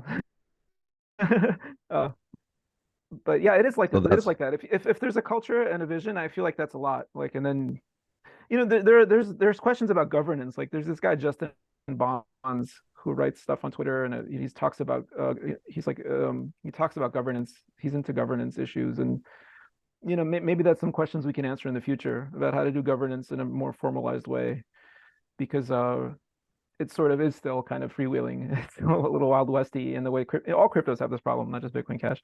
But yeah. So I feel like I'm rambling now. Yeah, go on. No, it's great. This is great. This is great insights for people to get who are just, as I would say, sort of close to the metal, right? Of what's actually going on at the base layer. Jet asked in the chat, is the Wild West really a problem? And it's like, to me, I like that there is a bit of that. You need to have a bit of chaos. You need to have a bit of, not confusion, because it's like anarchy does not mean disorganized, right? Or that kind of thing. Decentralized does not mean disorganized, right? It's not the case that it just needs to be nobody knows what's going on, or there's no game plan, or there's no process or anything like that. But I truly appreciate that one of the strengths of Bitcoin or cryptocurrency in general is that it just plays by its own rules. As we used to have in the intro, Andreas Antonopoulos, Bitcoin is punk rock. That's the whole point. If you try and turn it into classical music, Bitcoin will fail. It's not in its DNA, in its reason to be, or in its method of survival. Is it keeps it anti-fragile. If it is chaotic and resilient to, like, what did Satoshi say? The network is strong in its unstructured simplicity, or whatever it was that just messages just get forwarded around. Hey, hopefully you can still hear us. So yeah, we need to stay punk rock. Fragility, and the invention is there, man. Like, even if Bitcoin Cash loses its mind, which I don't think it will, no, knock on wood, the invention of Bitcoin is there. The invention of crypto, like all the cryptos are based on Bitcoin, basically. Even Ethereum, kind of. I mean, it was originally a fork of Bitcoin, but then they evolved like completely. what was I Australian saying? internet struggling. Yeah, like all the cryptocurrencies are basically derived from Bitcoin, even Ethereum, which has evolved separately code-wise now, but it originally was derived. The invention is there. Like it should be Wild West. If you don't like it, fork and try something new because it should be a marketplace of ideas. And we have like bigger enemies, man. We have like the bankers and what they want to do. Yeah. Which increasingly looks like some sort of authoritarian system that they're trying to. I don't think they'll be able to do it. I think they're, but yeah, it is. Wild West is good. Like to say to the commenter, I like the Wild West. I love westerns. I wish I could live in the Wild West right now. Yeah. Maybe we do, Yeah. just virtually. The cyber Yeah. Wild West. Yeah, we're on the side So- of the Wild West, and it's a good thing. We are punk rock. I think Bitcoin Cash is punk rock, man. Totally. It's got to Bitcoin Core is gotta not punk stay rock, that way. man. They're like in bed with the bankers. They're the punk rockers that Exactly. sold out and are making like pop music. Well, I can't imagine any punk rocker that'd be willing to pay $50 to buy something. Like, Yeah. Yeah, like fuck that. Like, yeah, totally. Oops, sorry. How you gonna? You can swear, man. It's all good. Yeah, that's all good. But yeah, who would? Yeah, it's all. This is punk rock, mate. You don't need to apologize. You just say what That's you right, we're gotta punk say. rock, we're punk- The way you gotta say it. Yeah, what punk so rocker tell would me- be like, $50 or $5 or whatever, and I gotta wait 7 hours or maybe 7 days to send, Buy money. a T-shirt. Yeah. Yeah, like what the hell Merch. is that about, man? shirt. That's insanity. To No keep- way, dude. to keep with the punk rock analogy here, it's like Yeah. some of the early punk rock scene was like the more metal, whether it was like thrash metal or power metal or whatever, they were getting more and more successful at the time, and so people actually had skills and they were charging for their shows. And these punk guys were like, I know 4 chords, I'll charge $5 and anyone on the street can come and see me. And it's this BCH very much feels like, we don't need all this extra shit, get rid of it, anyone can use it, come on down, come enjoy the time. And some of the best songs in the world are just 4 chords or whatever, like the Ramones or something, there's total garage Yeah. sound, but it's awesome. So it's a lot of it is That's about the right. vision and the spirit behind it. But technologically we're good. I mean, I'm not saying we're more than 4 chords at Bitcoin Cash Node. Good. Good to hear. Well, let's talk about that. Tell me about Cashtokens, and now that's obviously there's a few different chips in the works for the 2023 upgrade, but I would say the bulk of it, the meat of it, is essentially this Cashtokens upgrade. So this has got a bit of hype. We've talked about it a bit on the show, but for anybody who doesn't know, this is going to be in May 2023. We're going to lock in this upgrade for allowing fungible and non-fungible token primitives. So it's not just, you can make tokens and send them around, but the idea is that it actually embeds a lot more scripting power into the blockchain so that you can do things like, for instance, with any hedge contract, you might create a deal with somebody, that you're going to get paid out $10 of BCH in a week, and that that's a lock-in, but then now you can get a token back that lets you prove that you have that $10. So then maybe you could use that as a proof of reserves, or perhaps you could have then a stable coin that was backed by any hedge contracts. That's one of the example use cases I think of, but there's hundreds of other things you can do with it. State storage, communication between contracts, better scripting and decentralized apps, all this sort of stuff. And you actually wrote, as far as I'm aware, a lot or maybe all of the implementation for BCHN for Cashtokens. So can you explain to the listeners, technically and non-technically, what is Cashtokens? How does it work? Why is it exciting? That's okay. How to begin? That's a lot, I know. But So on the financial side, on the business side, or the use case side, you pretty much covered it. Like it's this way for contracts to have better contracts, first of all, and have contracts communicate with each other. So you can start doing some interesting programmable money type of things, where even stuff we haven't thought of. I mean, just blockchain games, or it's a way to communicate between contracts, and it's not very heavy. We've evolved the scripting language a bit. Like actually the way contracts work, the way they still work in Bitcoin Core is just insanely primitive and insanely horrible. We've evolved the scripting language over the years to a point where it can do even more now. The basic idea is it's really simple. It's really simple but very powerful. You can attach so a UTXO. Maybe some people are familiar with what UTXO is, and some people might not be. The UTXO is just like it's like a coin fragment. It's like it's a little bit of money. So if someone sends you like 5 BCH, it might arrive as a single UTXO that has like a number 5 on it. It's just the amount. Or it might arrive as like 6 UTXOs, that are each like varying amounts. And then, but that's like the fundamental unit of Bitcoin is the UTXO, the unspent transaction output. It's just a little fragment of money. It's the end of a transaction. It's like at a transaction, there's the inputs and there's the outputs, and the outputs are just hanging out there, and then until you spend them. And so those are the UTXOs. And the idea is you can, to a UTXO, we want to attach a little bit of state information, like state variables. And so that just makes it more interesting because now the only state variables you really had was just amount, like Bitcoin Cash amount. But now you can have other stuff on there too, and you can split them up separately and recombine them. And that could be used for tokens. For instance, you could send tokens via UTXOs, or you can send messages to contracts or something like this.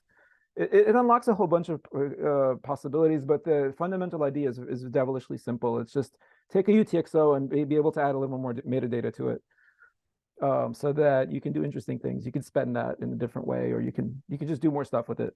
Because otherwise the UTXO is basically just an amount. It's like a Bitcoin Cash amount, one variable.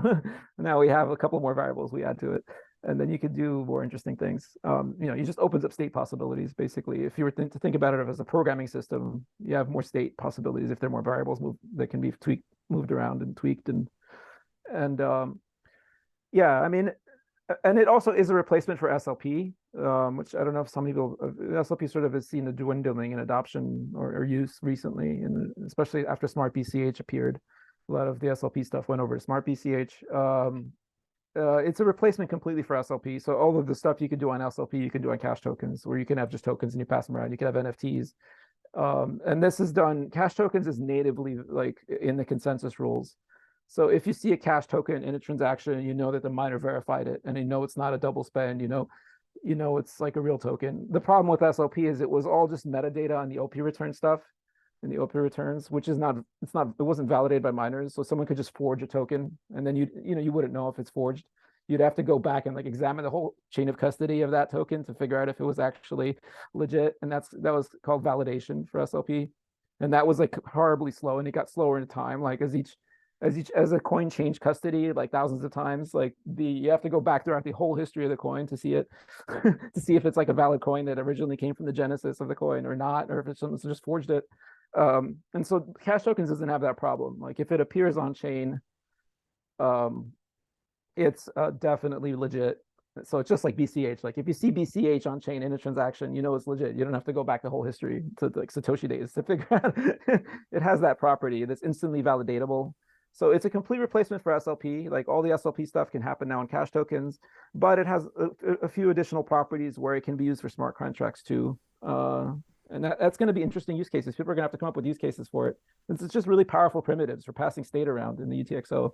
I hope I'm not being I get excited about this and I talk really quickly, but I hope that's a good overview where it opens up a lot of possibilities for the challenge chain. It's really it's opt-in, like you don't have to use it. And it's really lightweight. Like it's not like Ethereum. Ethereum does a whole state machine. Like you can implement like super smart, Turing complete algorithms in Ethereum. This is very performant because it's using just the UTXO model, and it doesn't have like a whole Turing machine running in it.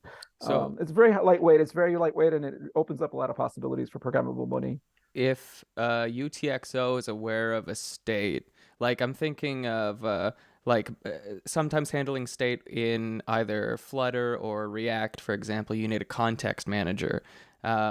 If the blockchain is that the thing that provides context? Do you need to, like, if you're programming with Cashtokens, do you need a context manager, or do you just query the blockchain and be like, okay, this is the data, so we know we can do XYZ things with it? That's an interesting question. That's a good question. So it depends what programming tools people come up with. So the actual low-level primitives are very primitive. They're just like, hey, I'm a token. I live here. I'm in this transaction. You can you have that as like the scripting language has these kinds of primitives. Like, hey, I live in this, this is my token ID. This is my amount. I live in this TX ID. I'm at this, I'm in this position in the outputs.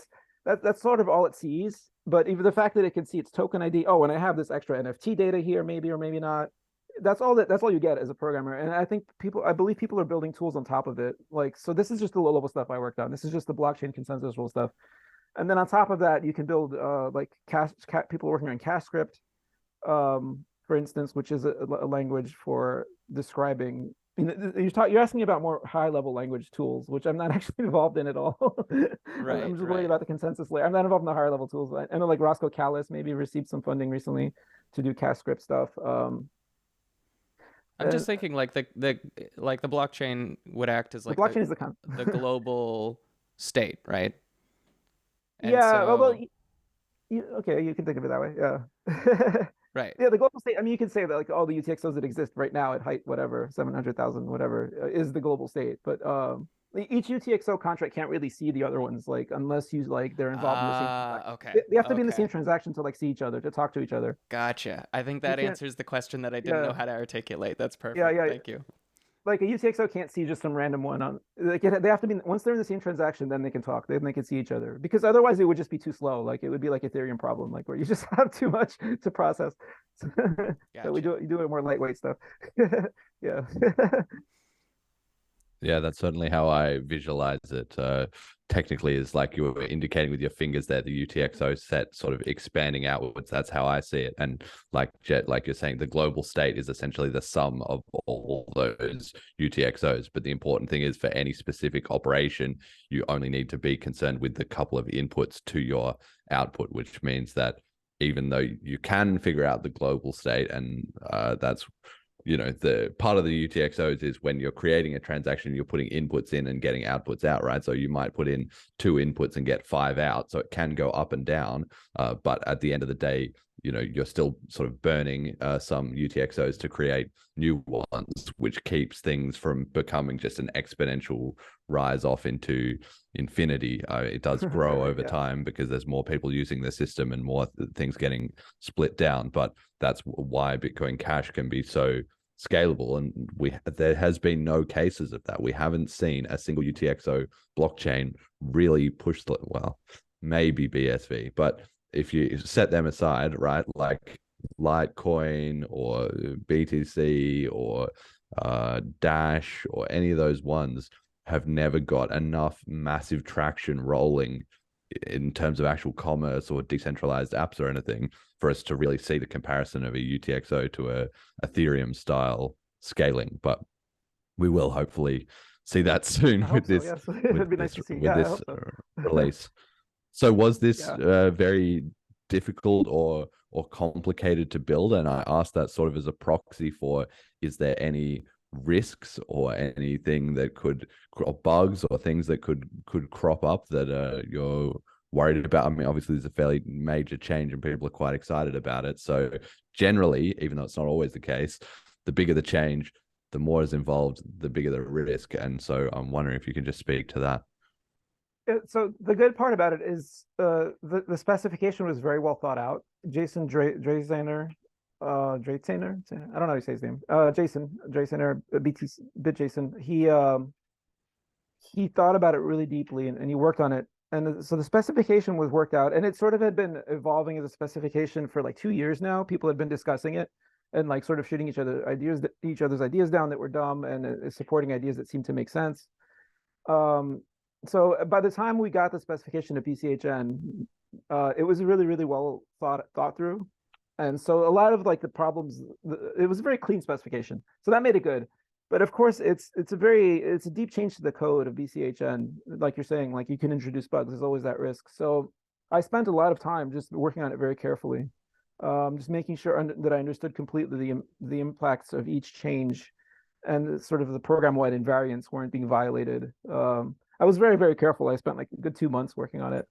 And then there was a good deal of testing involved, and we ran a bunch of test networks ahead of time. And we thought about all the corner cases, like how do we destroy, what did we miss? Like, what didn't we see? I don't believe there's any new bugs. I really want to, I stand by this. There are no bugs. I want to say this. Of course, I don't want to jinx myself, but the gods may be watching, right? Like in the Greek tragedies, you don't want to tempt the gods. But it was invasive, but it was clean. Like it made sense. It fit into the code. It fit into the UTXO model. It made sense. If you're not if you're careful when you're changing software, when you're doing changes that make sense, that sort of are congruent with the way the whole system works. And it was 100% congruent. Jason did a great job of coming up with a very clean, sane spec that's congruent with the way Bitcoin Cash thinks. I'd like to say that, I think it's a very high probability. I'm very confident there are no bugs. We did our due diligence. Personally, like, I take it very seriously. Like, if there's a bug, my name's on it. Like, this is, like, for me, like, the most important thing professionally that I'm doing. So I take it very seriously. So it's been thought through, and the change is not. It's not so, like, it's not messy. It's very clean. It's very clean, and it's well contained, and it's opt-in. Like, you don't have to use it, and you don't pay for what you don't use. And I feel like it was very clean. It was very, and I think probably the most significant change we've had to Bitcoin Cash since forking from Bitcoin Core, in terms of just use case possibilities and code complexity.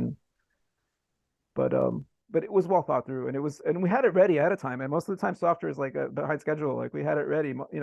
The whole thing was ready like a couple of months. We were testing it like 2 months before we were supposed to have like the official test network up in November. We were already testing it like in September, before then, like in August and September. So, it was a good process. I want to give confidence to the community and tell you that, yes, I believe there are no bugs, and I believe it's well thought through, and its due diligence was done, and we put our names behind it, and it was a good design and good implementation, I would say. Yeah. Yeah. No, this is brilliant stuff, because to me there's sort of several things that go into this. Like you said, it was ready like the November, it was supposed to be locked in, but it was ready ahead of that time now. And then we have the testing and the chipnet process, and people can start making apps and build out some of the tooling, and it will actually go live in May. And like you say, in software, it's almost unprecedented that you would have major features ready ahead of time. And so this is a very good sign of confidence in the community. Obviously, if your development teams and so on can get everything ready way in advance, that's obviously ideal. And it's also important to be able to land a major change like this, because unlike BTC just said, okay, we're just not going to change anything, asterisk asterisk. Yeah. If they say that, then yeah, go on. like you were talking about before with firing the devs and getting some new ones. If you don't need to change much, then it doesn't really matter what's going on, because you can just not upset the apple cart, right? But if you want to be progressive and you want to be making changes, making upgrades, expanding the capacity or the scope or the power of the chain, opening up new use cases, doing better kinds of integrations, all these things, you need to have a dev team and a community as well as a whole that has confidence in making those changes and being able to successfully roll things out, right? What doesn't get used rusts, and that's kind of the same for in a development ecosystem, right? Like obviously best practice these days is to be doing continuous deploys. And so when you work on a software team, for people who don't know, like Facebook, let's take as an example, they roll out changes all the time, just small changes. They're just constantly rolling them out. And there's a couple of reasons to do that. Firstly is that they need to be able to isolate and test those things individually. If you make 10 changes and then you put them all out at once, well, only one of those changes might be broken. But if it screws up everything, then your development team is in a world of hurt, and so are your users, right? And then also, the more frequently you can release, the more well tested your actual development team is at producing those changes, releasing them, having the quality assurance done properly, following the procedure, making sure it's documented, making sure the users are aware that this new feature, all those things, it's just like anything, comes with practice and with habit. So that's very, very important. And I'm glad for instance, that's one reason why if I had to bet on a 50-year time frame, I would bet on Ethereum over BTC. Why? Just because the Ethereum community are regularly shipping updates, and so given long enough, they're going to just accelerate way ahead, right? So no disagreement. Yeah, Ethereum has their stuff together as far as development goes, and just governance, and just deciding, like, can be able to like debate each other on topics and not. And BTC is all about just like name calling and attacks and censorship and what the hell's going on over there? And the proof is in the pudding. Like their chain is not innovating at all. Yeah, absolutely agree. No disagreement. Yeah. So then with this next slide, I've got here community comment of the week comes from Nikita Zhavoronkov.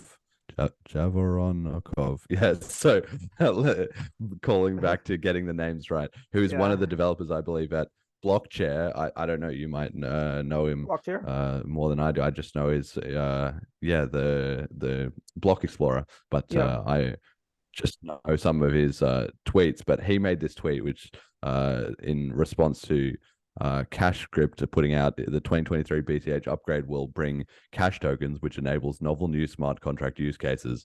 To make sure we're able to support cash tokens in Cashscript, we just launched a Flipstarter, chip in if you can. And then his reply to that was, Bitcoin Cash gets a new token standard every year.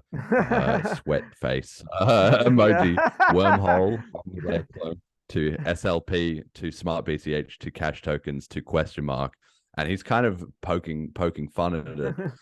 I don't think he's malintentioned. He's just making a joke. But I think it's a serious point that's worth discussing and asking you about, is that, to me, I don't mind about this because I see it as just, well, firstly, I think Wormhole was mostly theoretical. SLP got implemented and had some problems, and Smart BCH was a side chain. So that it's kind of conflating several separate things as though they were all identical. Yeah. But the point is well made, right? That there was several iterations. To me, that's just a decentralized. It's a good learning. It's about criticism, right? Yeah. So SLP was more of like a proof of concept that you can do tokens in a simple way where you don't even need validation and consensus rules, where you can just throw them on the chain and use the chain as just a database, and then you don't know if chain of custody was legit or not. But SLP was more of a proof of concept that got out of control. It was supposed to be like a little toy system, and then it ended up being really popular, and then it fell over because it couldn't scale. And like you said, Smart BCH is a sidechain, which uses Ethereum technology on a sidechain, and it's sort of trust based. It's not. We saw where that went. So this is the first native token on BCH that's validated, and that's like doing it right. I think it's the last one. I think it's the final standard for BCH as far as tokens go. I really do. It's just on chain. It's native. It's the native language. It's valid. It's got everything you need. Not sidechain. Not this redheaded stepchild. Sadly, that was SLP because it wasn't miner validated. This is miner validated. It's on chain. It's fast. It's got everything you need. I feel like it's the final one, but it's a valid criticism that he makes. Like absolutely, and it's a good joke, and it's funny. So it's true. But that's just that's one of the things about the punk rock BCH spirit, man. Like we tried, we did SLP first because it was easy and because people wanted it and everyone was excited. And we tried that out. It didn't go as it had its limitations. We tried Smart BCH because people were like, hey, let's have Ethereum stuff on BCH. Okay, here you can do it in the sidechain. Don't bother, let's try it out there. And then and so, but now it's going to be native. It's the native language of the chain, and so hopefully this is the one that sticks. 3 or 4 times is the charm, I guess. I don't know. Yeah, but that's just the punk rock nature of BCH, man. People can start. You can start your own token standard tomorrow. That's probably not going to be consensus rules unless you get the chip process going. But you could always do it as an OP return or as a sidechain, which is what SLP and Smart BCH were. So no one's stopping anybody. Yeah. Cool. All right. Well, it's just good to hear that. Okay, maybe this is the last one. Yeah. Cashtokens is the last one. Exactly. Yes.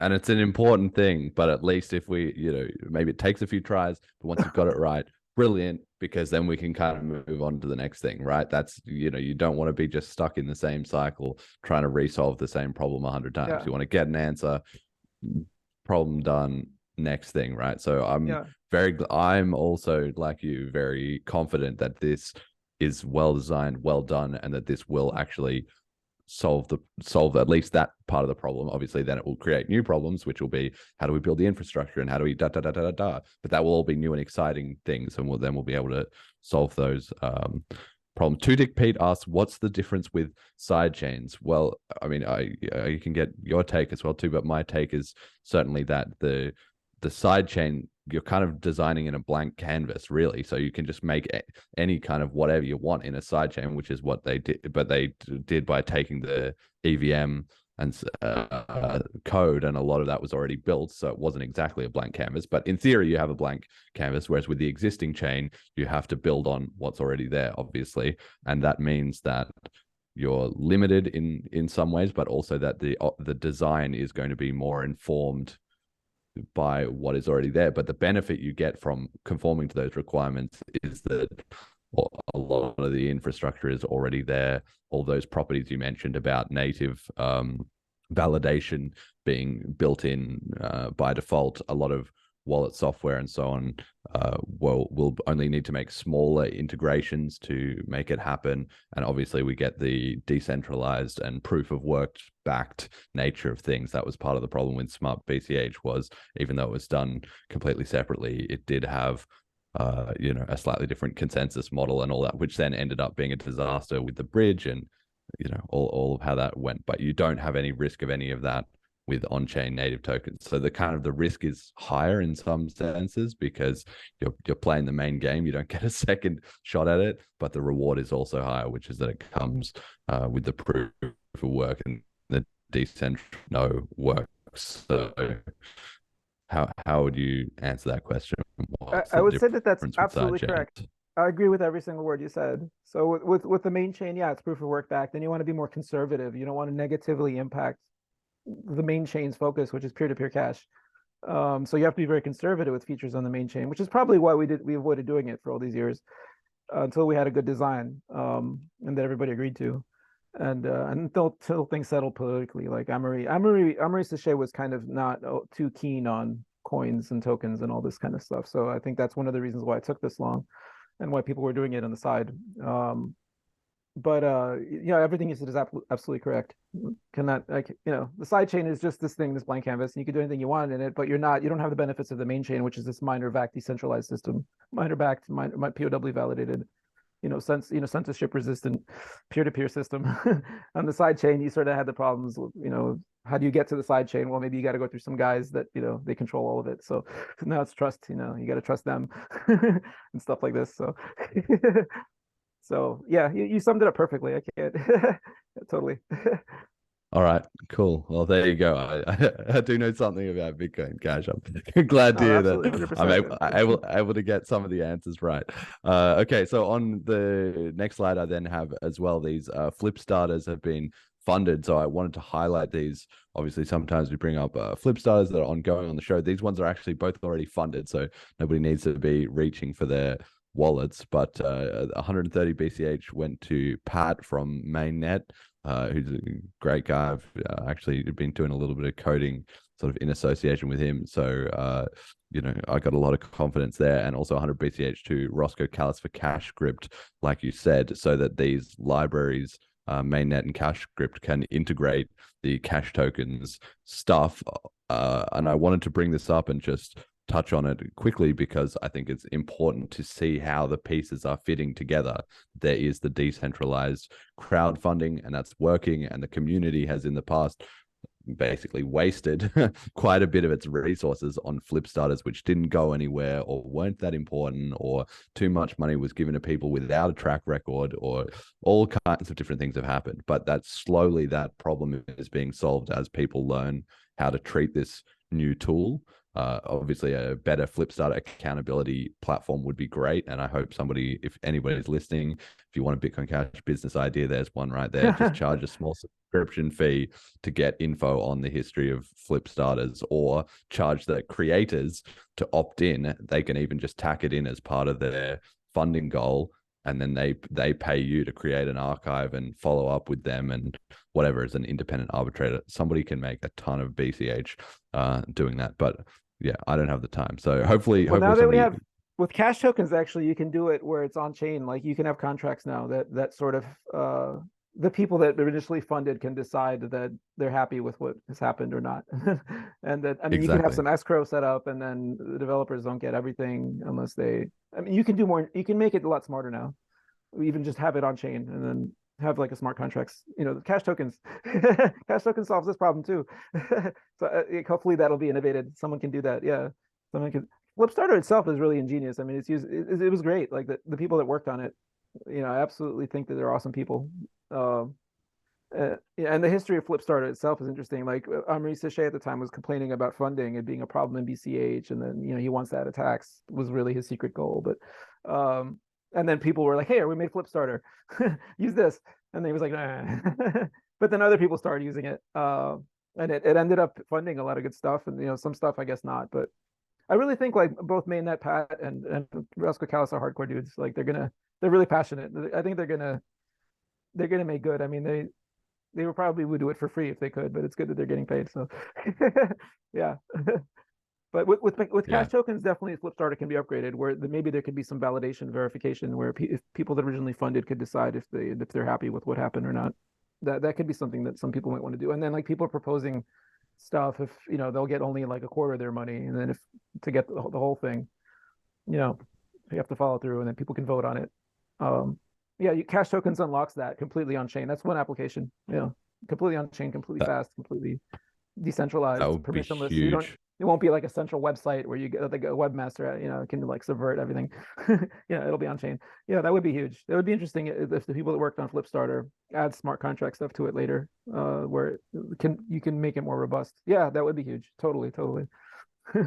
And we'll get some of those upgrades. It comes back to the layers, right? So there's the first layer of at the protocol level that's possible, and then you have a secondary layer where the Flipstarter people or devs or whoever build up some tooling and stuff around that, and then you have a third layer where somebody has got to make it really slick UI, because I can see it in my mind so clearly. Yet another thing that I just don't have the time and energy and funds to sort out myself. But where you just would have a website, it would have a list of all the Flipstarters that people are proposing or whatever. They click on that, it goes into the page, and they have that broken down in blocks like a product development roadmap.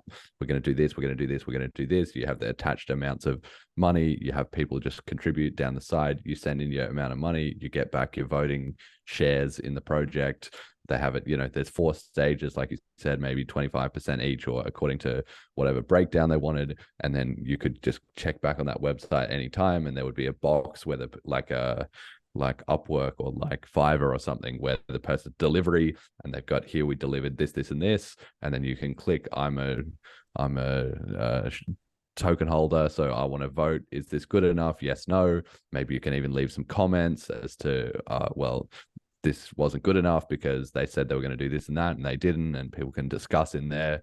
And then if they get enough fun, like once you have, and maybe you have a option for all the token holders to unanimously vote, like pull the funding, like they screwed up the first section, like let's all cash out back to ourselves. Once you have all of that, and then the community will develop a culture around that where people will be able to do funding and quickly earn a reputation if they deliver.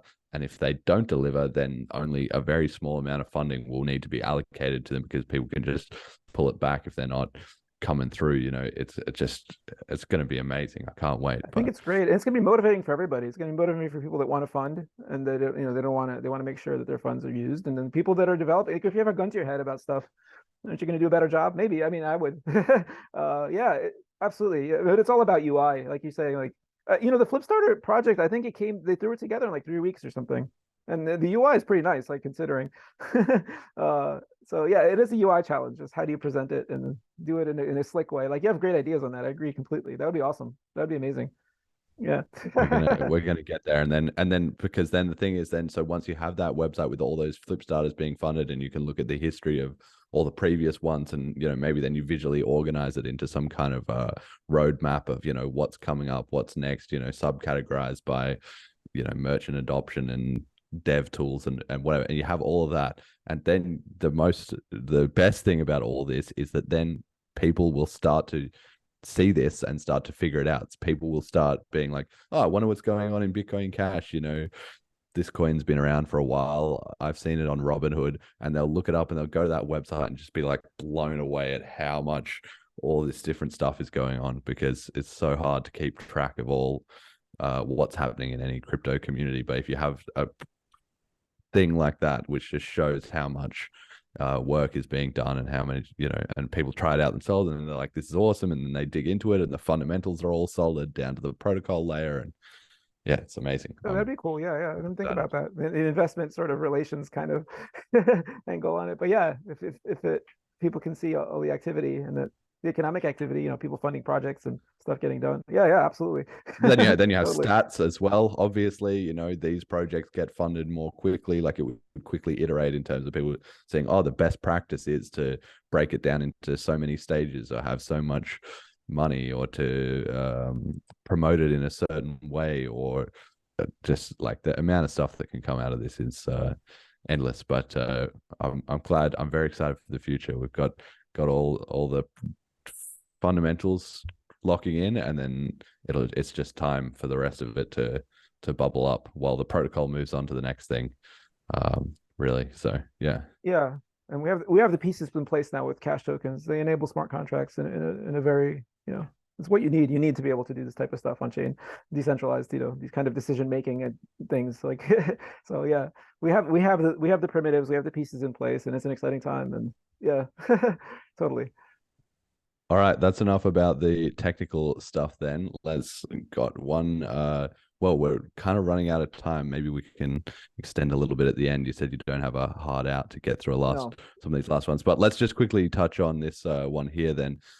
Digital Currency Group versus Gemini. So this is from January the 3rd, so it's actually almost 2 weeks old, but this is just the crux of it. And to be honest, I have not followed this story in extensive detail. There's too much going on. But figure it out together. The primitives we can hit on very quickly. So Cameron Winklevoss tweeted on January the 2nd or January the 3rd, earn update and open letter to Barry Silbert on Twitter. So anyway, you can go look that up if you want to hear what he had to say. But he was basically just roasting him and calling him out as like, you've got a bunch of our money, why don't you give it back?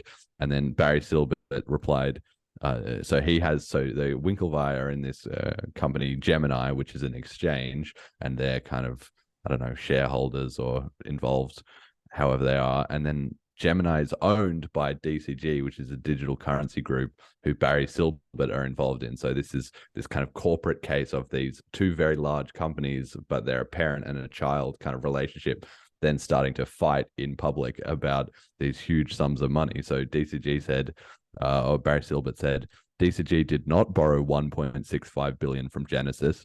DCG has never missed an interest payment to Genesis and is current on all loans outstanding. Next loan maturity is May 2023.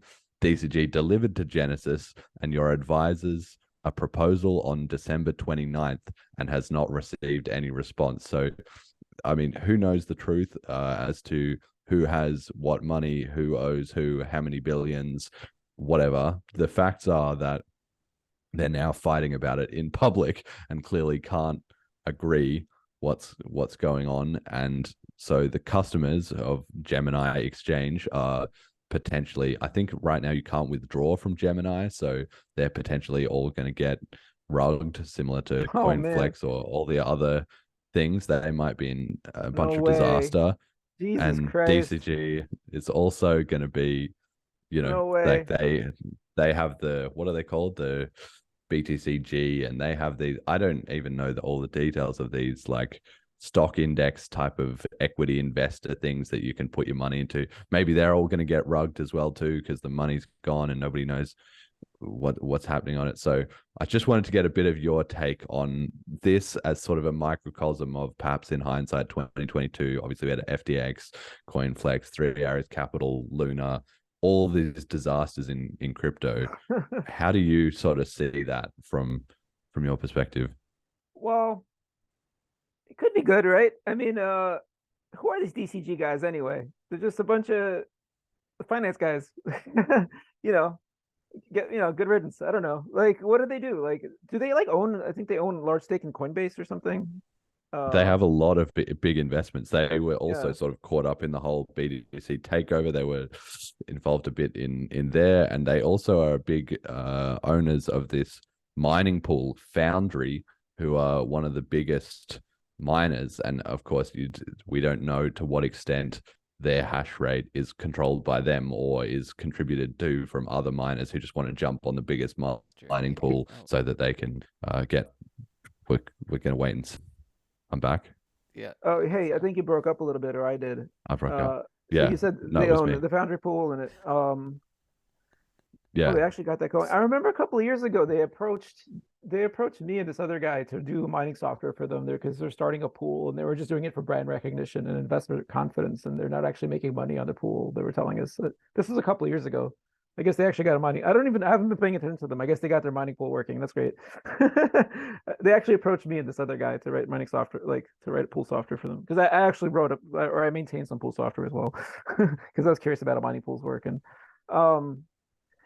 yeah, I don't know. Like this could be good, right? Because like I don't know what these finance guys are doing. I mean, obviously it's going to hurt. It's going to hurt prices for everybody, right? If there's the thing is, like, the whole economy is like kind of wrecked. Like, there's inflation, the stock market's down in some cases, 90% for some stocks. Like, you know, this is in Europe, they're having like an energy crisis. Like, the price of energy is like 5x what it was, you know, and that's affecting. There's inflation everywhere. Like, this kind of shakedown kind of stuff where people just lose money on investments and some firms go under is gonna happen, and it's not surprising that some of it is in the cryptocurrency world, you know. Especially these guys, they sound like stock kind of people. Like, it could be good. I mean, with every recession or with every economic hit, like if there's like, you know, that just creates more opportunity for the future. Like, so I think recessions are healthy in general, like because they sort of get inefficient firms out of the market, and then you get, you know, everyone has to tighten up, lean down. Like the scammers go away, people that know how to work hard and people that are efficient end up succeeding in a recession environment. So if it's the case that some of these concentrations of capital that are in crypto, you know, implode, like maybe it could be good in long term, but it's definitely going to hurt, right? Because it'll spook investor. Like who knows I don't know, who knows? Like maybe we have a little mini bull run now, and then we're back to like $50 BCH, $5,000 BTC, or even lower. One thing that would be nice is if, you know, I have a feeling that the BTC price is somewhat manipulated, or if, you know, I don't know what these people are up to. It would be interesting if some of these guys explode. Like, so I'm going to go out on a limb and say it'd be interesting. And then BTC goes to like where it should be, which is like probably $1,000, and BCH goes to where it should be, which is above $1,000. Who knows? Like, who knows what these DCG guys are doing, man? Like, if they're involved in core, like maybe they're involved in sabotaging cryptocurrency for all we know. Like, because you know, core is basically just captured, right? So it gives all cryptocurrency a bad name. Like the expectation is for it to suck, basically, because everyone's first crypto is usually Bitcoin. Even now, like that's the one that you investigate first, and then it's garbage to use, like as cash. So I don't know. It could be good. You know, maybe these guys will all go away, and then maybe it'll be better. I don't know. I'm trying to be hopeful here with bad news. So these are my thoughts on it. I actually don't know the details of the deal at all. Like I don't know what's going on, because I've been spending so much time deving that I haven't been. And this is kind of shocking, right? If there's like these guys fighting, it's never a good sign. We saw that with, you know, didn't we see that with like Roger Ver and yes, and Mark the Lamb. exchange coin, yeah, like they're, and then it turned out to be true. Like everything went belly up. So it's not a good sign when they're fighting like this online. It's not a good sign. But hopefully it's, you know, I don't know. Hopefully it's not too bad. But if it is too bad, then I can assure you that these guys are no good anyway. Good riddance. Exactly. I'm just hoping for a few of them to get washed out of the market. And like you say, yeah, if they blow up, well, it's going to be painful for people in the short term. But if you're a Bitcoin Cash podcast listener, not your keys, not your coins, withdraw your BCH, have a long-term time frame, and use it as cash. So dollar cost average in by earning some, and dollar cost average out by spending it and circulating it around the economy. And if you do those things, you will hold your own keys. Bam, you'll be fine, and none of this will be relevant. But certainly the broader crypto industry might take a bit of a hit, and a lot of people will lose their money. So just don't be one of those people, basically. Know your fundamentals, really. Okay, so I also wanted to touch on this Bestsellers.cash forward, who has been on the show and is a regular commenter on the show has relaunched his website Bestsellers.cash. So check that link out, and you can get some of his latest products. He's selling Bitcoin Cash, accepted here, stickers in various designs and sizes and so on. But probably other stuff as well too. I had a quick look at the site before, and I've even got a discount code. So for the rest of January, it's the 15th of January. So for the last 2 weeks of January, if you use the code Bitcoin Cash Podcast 30, that's with capital B, C, and P, Bitcoin Cash Podcast 30, then you can also get a discount, and of course pay in Bitcoin Cash. So definitely check that out. He reached out to me after he was working on that, but then he's relaunched it and made it even slicker. So just have to give him a quick mention. And I'm gonna go order some after we hang up. I'm gonna do that. There we go. All right, there we go. He's already got his next customer. 30% off. It's a great deal. Wow, I'm doing that. Yeah. That is a great deal. That is a great deal. And then for meme of the week, we have this one's not really a crypto one so much, although I thought to maybe tie it in. This comes from the Mook, Sukrita Mook, I think her name is. She's this girl in Thailand, and she was mates with Mark Falzon, and she's a bit involved in the Bitcoin Cash. She's definitely a user and stuff. Anyway, she has these very quirky Twitter feed that I enjoy following, and so she posted this tweet, which is a picture. It says AO and then what with 3 exclamation marks, and the picture is of her in line. She must be waiting in line for something, like at the airport or the bus stop or wherever, one of those places, and there's a board that has what number people have, and the numbers are 107, 106, 100. So obviously 108 or 109 would be the people that have the ticket numbers coming up next, and her ticket number is 740. So clearly, whatever system they've got going there, she is well down the list of people. Usually you get 10 more, but I just thought this was funny because firstly it made me laugh, but secondly because it was just the idea of just waiting. And in crypto, everybody's been waiting for the bull market to come back. People have been waiting for cash tokens. People have been waiting for the BTC to sort of slowly die, and like the Ethereum community, they're waiting for the flippening. There's kind of ideas about patience, and good things come to those who wait, but you've got to work hard in the meantime. So it made me laugh. Yeah, and if you use Bitcoin Core, that's just using the blockchain is like this, right? Exactly. You're waiting for it to confirm like 2 days or this is basically what Bitcoin Core is like. UX. Yes. This is meme. Yeah. Exactly. It just truly made me laugh. Just I don't know, it could have been a ticket misprint, but you just know sometimes you end up in those situations just so ridiculous. Number 107, she's number 740. Yeah. Hopefully there wasn't 600 people all like waiting around with a but anyway, I hope she eventually got to the front of the line, no matter how long it took.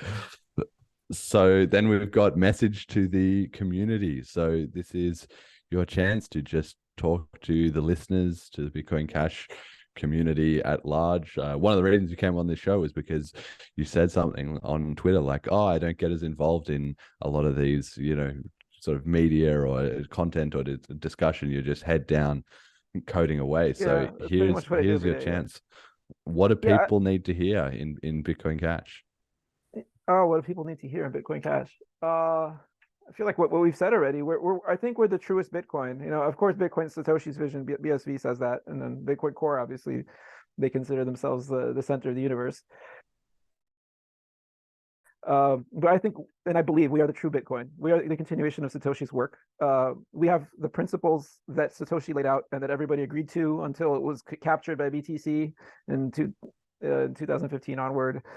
The principles are that decentralized, permissionless cash, uncensorable money for the world, scalable, on-chain, no Lightning shenanigans, which is insane. Lightning is garbage. Sorry to say that if you're listening and you use both chains. I'm going to be a little bit radical in saying that it's trash. It's just there's a distraction. Lightning is not a practical solution in any sense. If you want to use Lightning, you end up having custodial stuff issues, and then you're not really uncensorable anymore, and you're not the master of your own domain. And the way to do it properly is do it on chain. And A lot of the fake arguments that people have used against Bitcoin Cash is that it's a scam, that Roger Verse created it and somehow he's a scammer. He did not create it. He was involved in it early and he's a proponent of it, but he didn't create it and it's not his scam. And I think he's a good guy anyway, and his heart's in the right place. But he's a man and he's got strengths and weaknesses like all of us. But he is not Bitcoin Cash. And what else was I going to say? Oh yeah, so Bitcoin Core is just not Bitcoin, and Bitcoin Cash is, and we're the people that broke away because we didn't like what they were doing, and we think we're doing it right, and we're going to scale for the world. We can do it technically, philosophically, everything you want. We're not captured by bankers. Hopefully, we'll never will be. If we become number one, that starts to be a risk. So hopefully that won't. Hopefully we won't get captured then. What else can I say? I'm really excited about Bitcoin Cash. It's the real Bitcoin, and it's clean, and it's got great code, and it's got great design. We've got Cashtokens coming up, so we can do smart contracts the way people have been wanting to do them on Bitcoin since the beginning. One of the reasons why Vitalik broke away from Bitcoin and did Ethereum was that they wouldn't let him do any token stuff at all. They were mad at, they were just really, really, it's like a council of wizards that makes all the decisions in Bitcoin. People have the impression that Bitcoin Core is this group of, this is decentralized development model. It's not. It's like a couple of guys making decisions. The whole project is just like 4 guys that make all the decisions. Everybody else just listens to them. And, we're doing some of the stuff that should have happened in Bitcoin in 2014. We're doing it now. And it's the clean, good, lean and mean Bitcoin. It's Bitcoin Cash, and it's the price is low now, so you can spend it, you can accumulate. You don't have to hold it. You can spend it. It's fast. It works. It's got reliable zero conf. Like our zero conf is almost as good as a confirmation for anything like an inconsequential amount of money. You should just use zero conf, and it's going to get confirmed. There's no shenanigans. Like Bitcoin Core destroys zero conf, like just intentionally, because obviously if being captured by bankers, that's what they would want to do. Although they would claim they have reasons for doing that. Their reasons are completely bogus. And sorry if this seems confrontational, but I just want to say that Bitcoin Cash is the real Bitcoin, and it's a continuation of the Satoshi's work. And I'm just really happy about it. I'm really happy involved in it. I can't believe how long. Like I remember being a guy who was just excited about Bitcoin, and now I'm like working on it, and like I know all the details, that I never thought I would understand. And it's a great community. It's a great culture. People are very freedom minded. They're very free speech minded. They're very personal freedom minded. There's but sometimes you could just hang out in the social channels on Telegram, and like you'll have an interesting conversation about politics and current events and philosophy of life. And I mean, some of my best friends are in Bitcoin Cash community, like really smart people, man. It's a really good community, really smart people. So I'm really excited. I think it's the best collection of people I've ever met in my life, really, honestly. Like just and yeah. I don't know. I tend to ramble sometimes when I'm excited about something, but I hope that That's good. That's good. That was really good.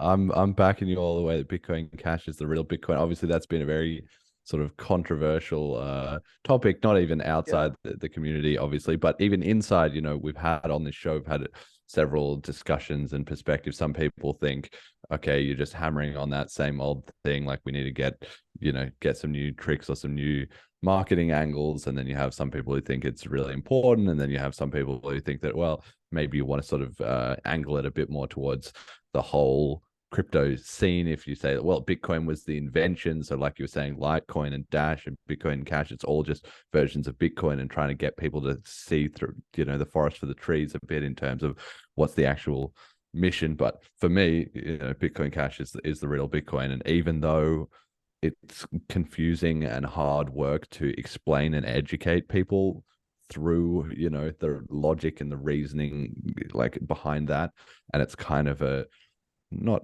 a Sisyphean task, but it's a hard task, because at the rate that we've been able to educate people, there's been even more people educated the wrong way because the BTC people had the bigger platform. But that's that resilience that the community has never ever shifted off, that Bitcoin Cash is the real Bitcoin. That was like from day one, that's what it was, and we're still with it. And that is just slowly wearing. You can't get uneducated is basically how it works. So once somebody understands, even if they don't agree, they at least understand the Bitcoin Cash perspective, and it goes back to the Genesis block and all those kind of things. Once they've got that, even if they don't agree, they can never unlearn that, and they will never be convinced again that there's not at least some doubt or contention or ability for us to prove in the marketplace. Like we said, Satoshi was an engineer, just did it and proved it. Well, it's the same. Bitcoin Cash is Bitcoin, and we're not trying to just win an argument online. If we're out in Townsville or in St. Kitts, there, Bitcoin Cash is Bitcoin. It's a fact. If you go around to the merchants and you talk about Bitcoin, they know Bitcoin Cash. They don't know BTC.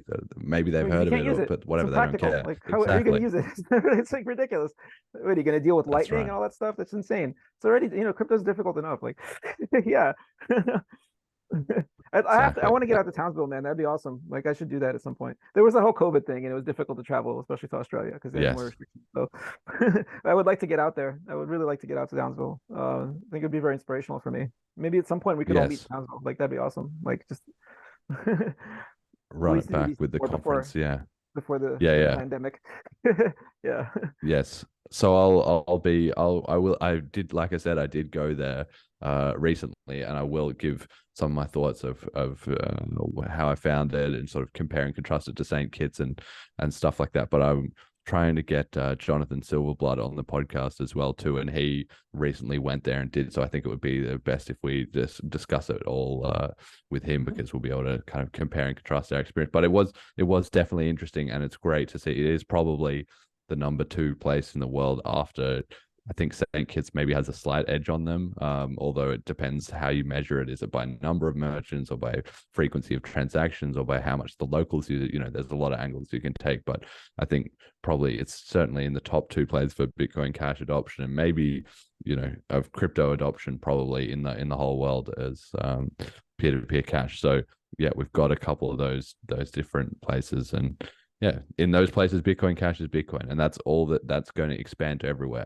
And it's not even just about whether it's practical or whether it's about ideological, but Bitcoin Cash is Bitcoin just comes back to those same engineering decisions that Satoshi made, and that it is believable, it's actually probable or possible that it can be used by the entire world. But that was only because of the decisions that the foundations were set up correctly for that in the first place. And so once you diverge off that path, or you do something stupid, well, then you just cannot get to like 7 billion users. No, so the goal is that's why it's to be able to important. handle the world. That's the goal. Yes. Yeah, and we can do it better than Bitcoin can right now, the Bitcoin core. So yeah, they're intentionally sabotaging themselves, man. I don't know. I don't know what's going on with them. But yeah. Up to us to prove it. You can't use Bitcoin in Townsville. If you try the Bitcoin core, you can't. Like, what are you gonna do? Like, it's crazy. Exactly. All right. Well, that will pretty much do it for the show then. I got to shout out my patrons, Ricky and HP. Thank you very much for supporting the show. Thank you very much to everybody who donates to the show as well too. That's always great, always very much appreciated, and certainly it helps fund everything. It helps keep the lights on, although they're not really on now, but sometimes when they're on, that's because of the Bitcoin Cash. Shout out to 2 Dick Pete, who's in the chat. He says, great podcast, guys. Calin was awesome and fascinating to listen to. I tuned into a banger. Oh, yep, absolutely. thank you. Thank you, man. Glad you enjoyed that. And shout outs for the show. So my shout out this week goes to Rob and Lucy. Lucy is my cousin and Rob is her husband. They got married last night. I was at their wedding, and it was fantastic. And also shout out to all my relatives that were there. A bunch of them I talked to, including Ben and Rod. Ben and Rod. That's Rob and Rob. Yeah, you know who you are. We're chatting about crypto and Bitcoin Cash, and I'll be listening to the show. So shout out, and Hamish as well, actually, too. Hamish, Ben, and Rod. So that's my shout outs. Calin, who do you want to shout out? And where can people find you? Where can people find me? I guess don't go to my Twitter, because I'm like obsessed with political issues. But I see Culianu on Twitter, but you're going to be horrified if you disagree with me. But if you do, you can be polite. I guess you can find me on GitHub, github.com/C Culianu. You can see my code there. You could probably find my email from there somehow. And email me if you want. I'm on Telegram and like the Electron Cash channel, in the TG Electron Cash, and Yeah, I mean, I don't have a strong social media presence. Like, I'm a programmer.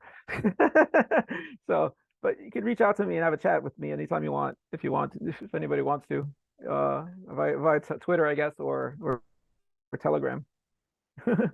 Okay. Yeah. Thanks for having me Cool. out, and yeah, thanks for having me on.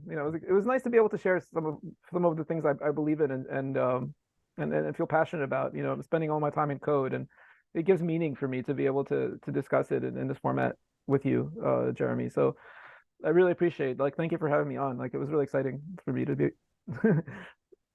Well, you can always come back once the next big banger feature drops, and you should be able to see the comments you can see on YouTube or on Twitter, whatever people reacting to this episode. Jet, do you have any shout outs for this week? So one is my partner's father's had a birthday yesterday, and he's almost retiring. So happy birthday to him, and I hope retirement's easy, especially with the economy right now. I'd be worried. Good time to retire. Yeah, maybe.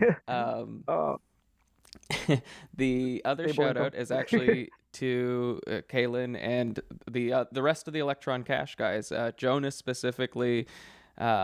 And Jim both helped out with my understanding of the BIP70 stuff that I've been trying to work on in Dart, and seeing the output in Electron Cash definitely helped me get my software okay, so if this is the endpoint, how do I get from what I've got to that goal? And then also being able to report a bug, ask for a new release, and then immediately, I think same day, there was a new release. So shout out to you guys. That was fantastic. Yeah. Oh, yeah. Yeah, I work on that. Yeah, we hadn't done a release in a while, so it was good timing. It's oh yeah, we should probably do a release. Yeah, that was cool. Yeah, Jonas is awesome. I want shout out to Jonas. I didn't do my shout out. Shout out to Free Trader, all the Bitcoin Cash Node guys. Shout out to Jonald from Electron Cash. Who else? Shout out to everybody, man. I don't know. It's hard for me to think of everybody, but yeah. it was a good energy in Electron Cash channel recently. Yeah, totally. Gonna keep churning it out, the software, all this stuff. I think often for many people, things like the internet, or in this case, cryptocurrency, Bitcoin Cash, software and stuff, it sort of seems to emerge from the ether for people who are not familiar with. Obviously, they understand, intellectually that, okay, there are people who work on this stuff, but because those people tend not to be that vocal and they're already busy with what they're doing, it's easy to underappreciate that all this stuff is not just random. Somebody somewhere was sitting there typing into their laptop to make it all happen and give us the tools that we all use and love. So yeah, thank you very much to all those builders in the Bitcoin Cash ecosystem. And we'll keep powering forward and looking forward to that May upgrade. That's going to be a banger. There'll be certainly an episode around that as well too. So thank you everybody for listening, and until next time. Bye-bye.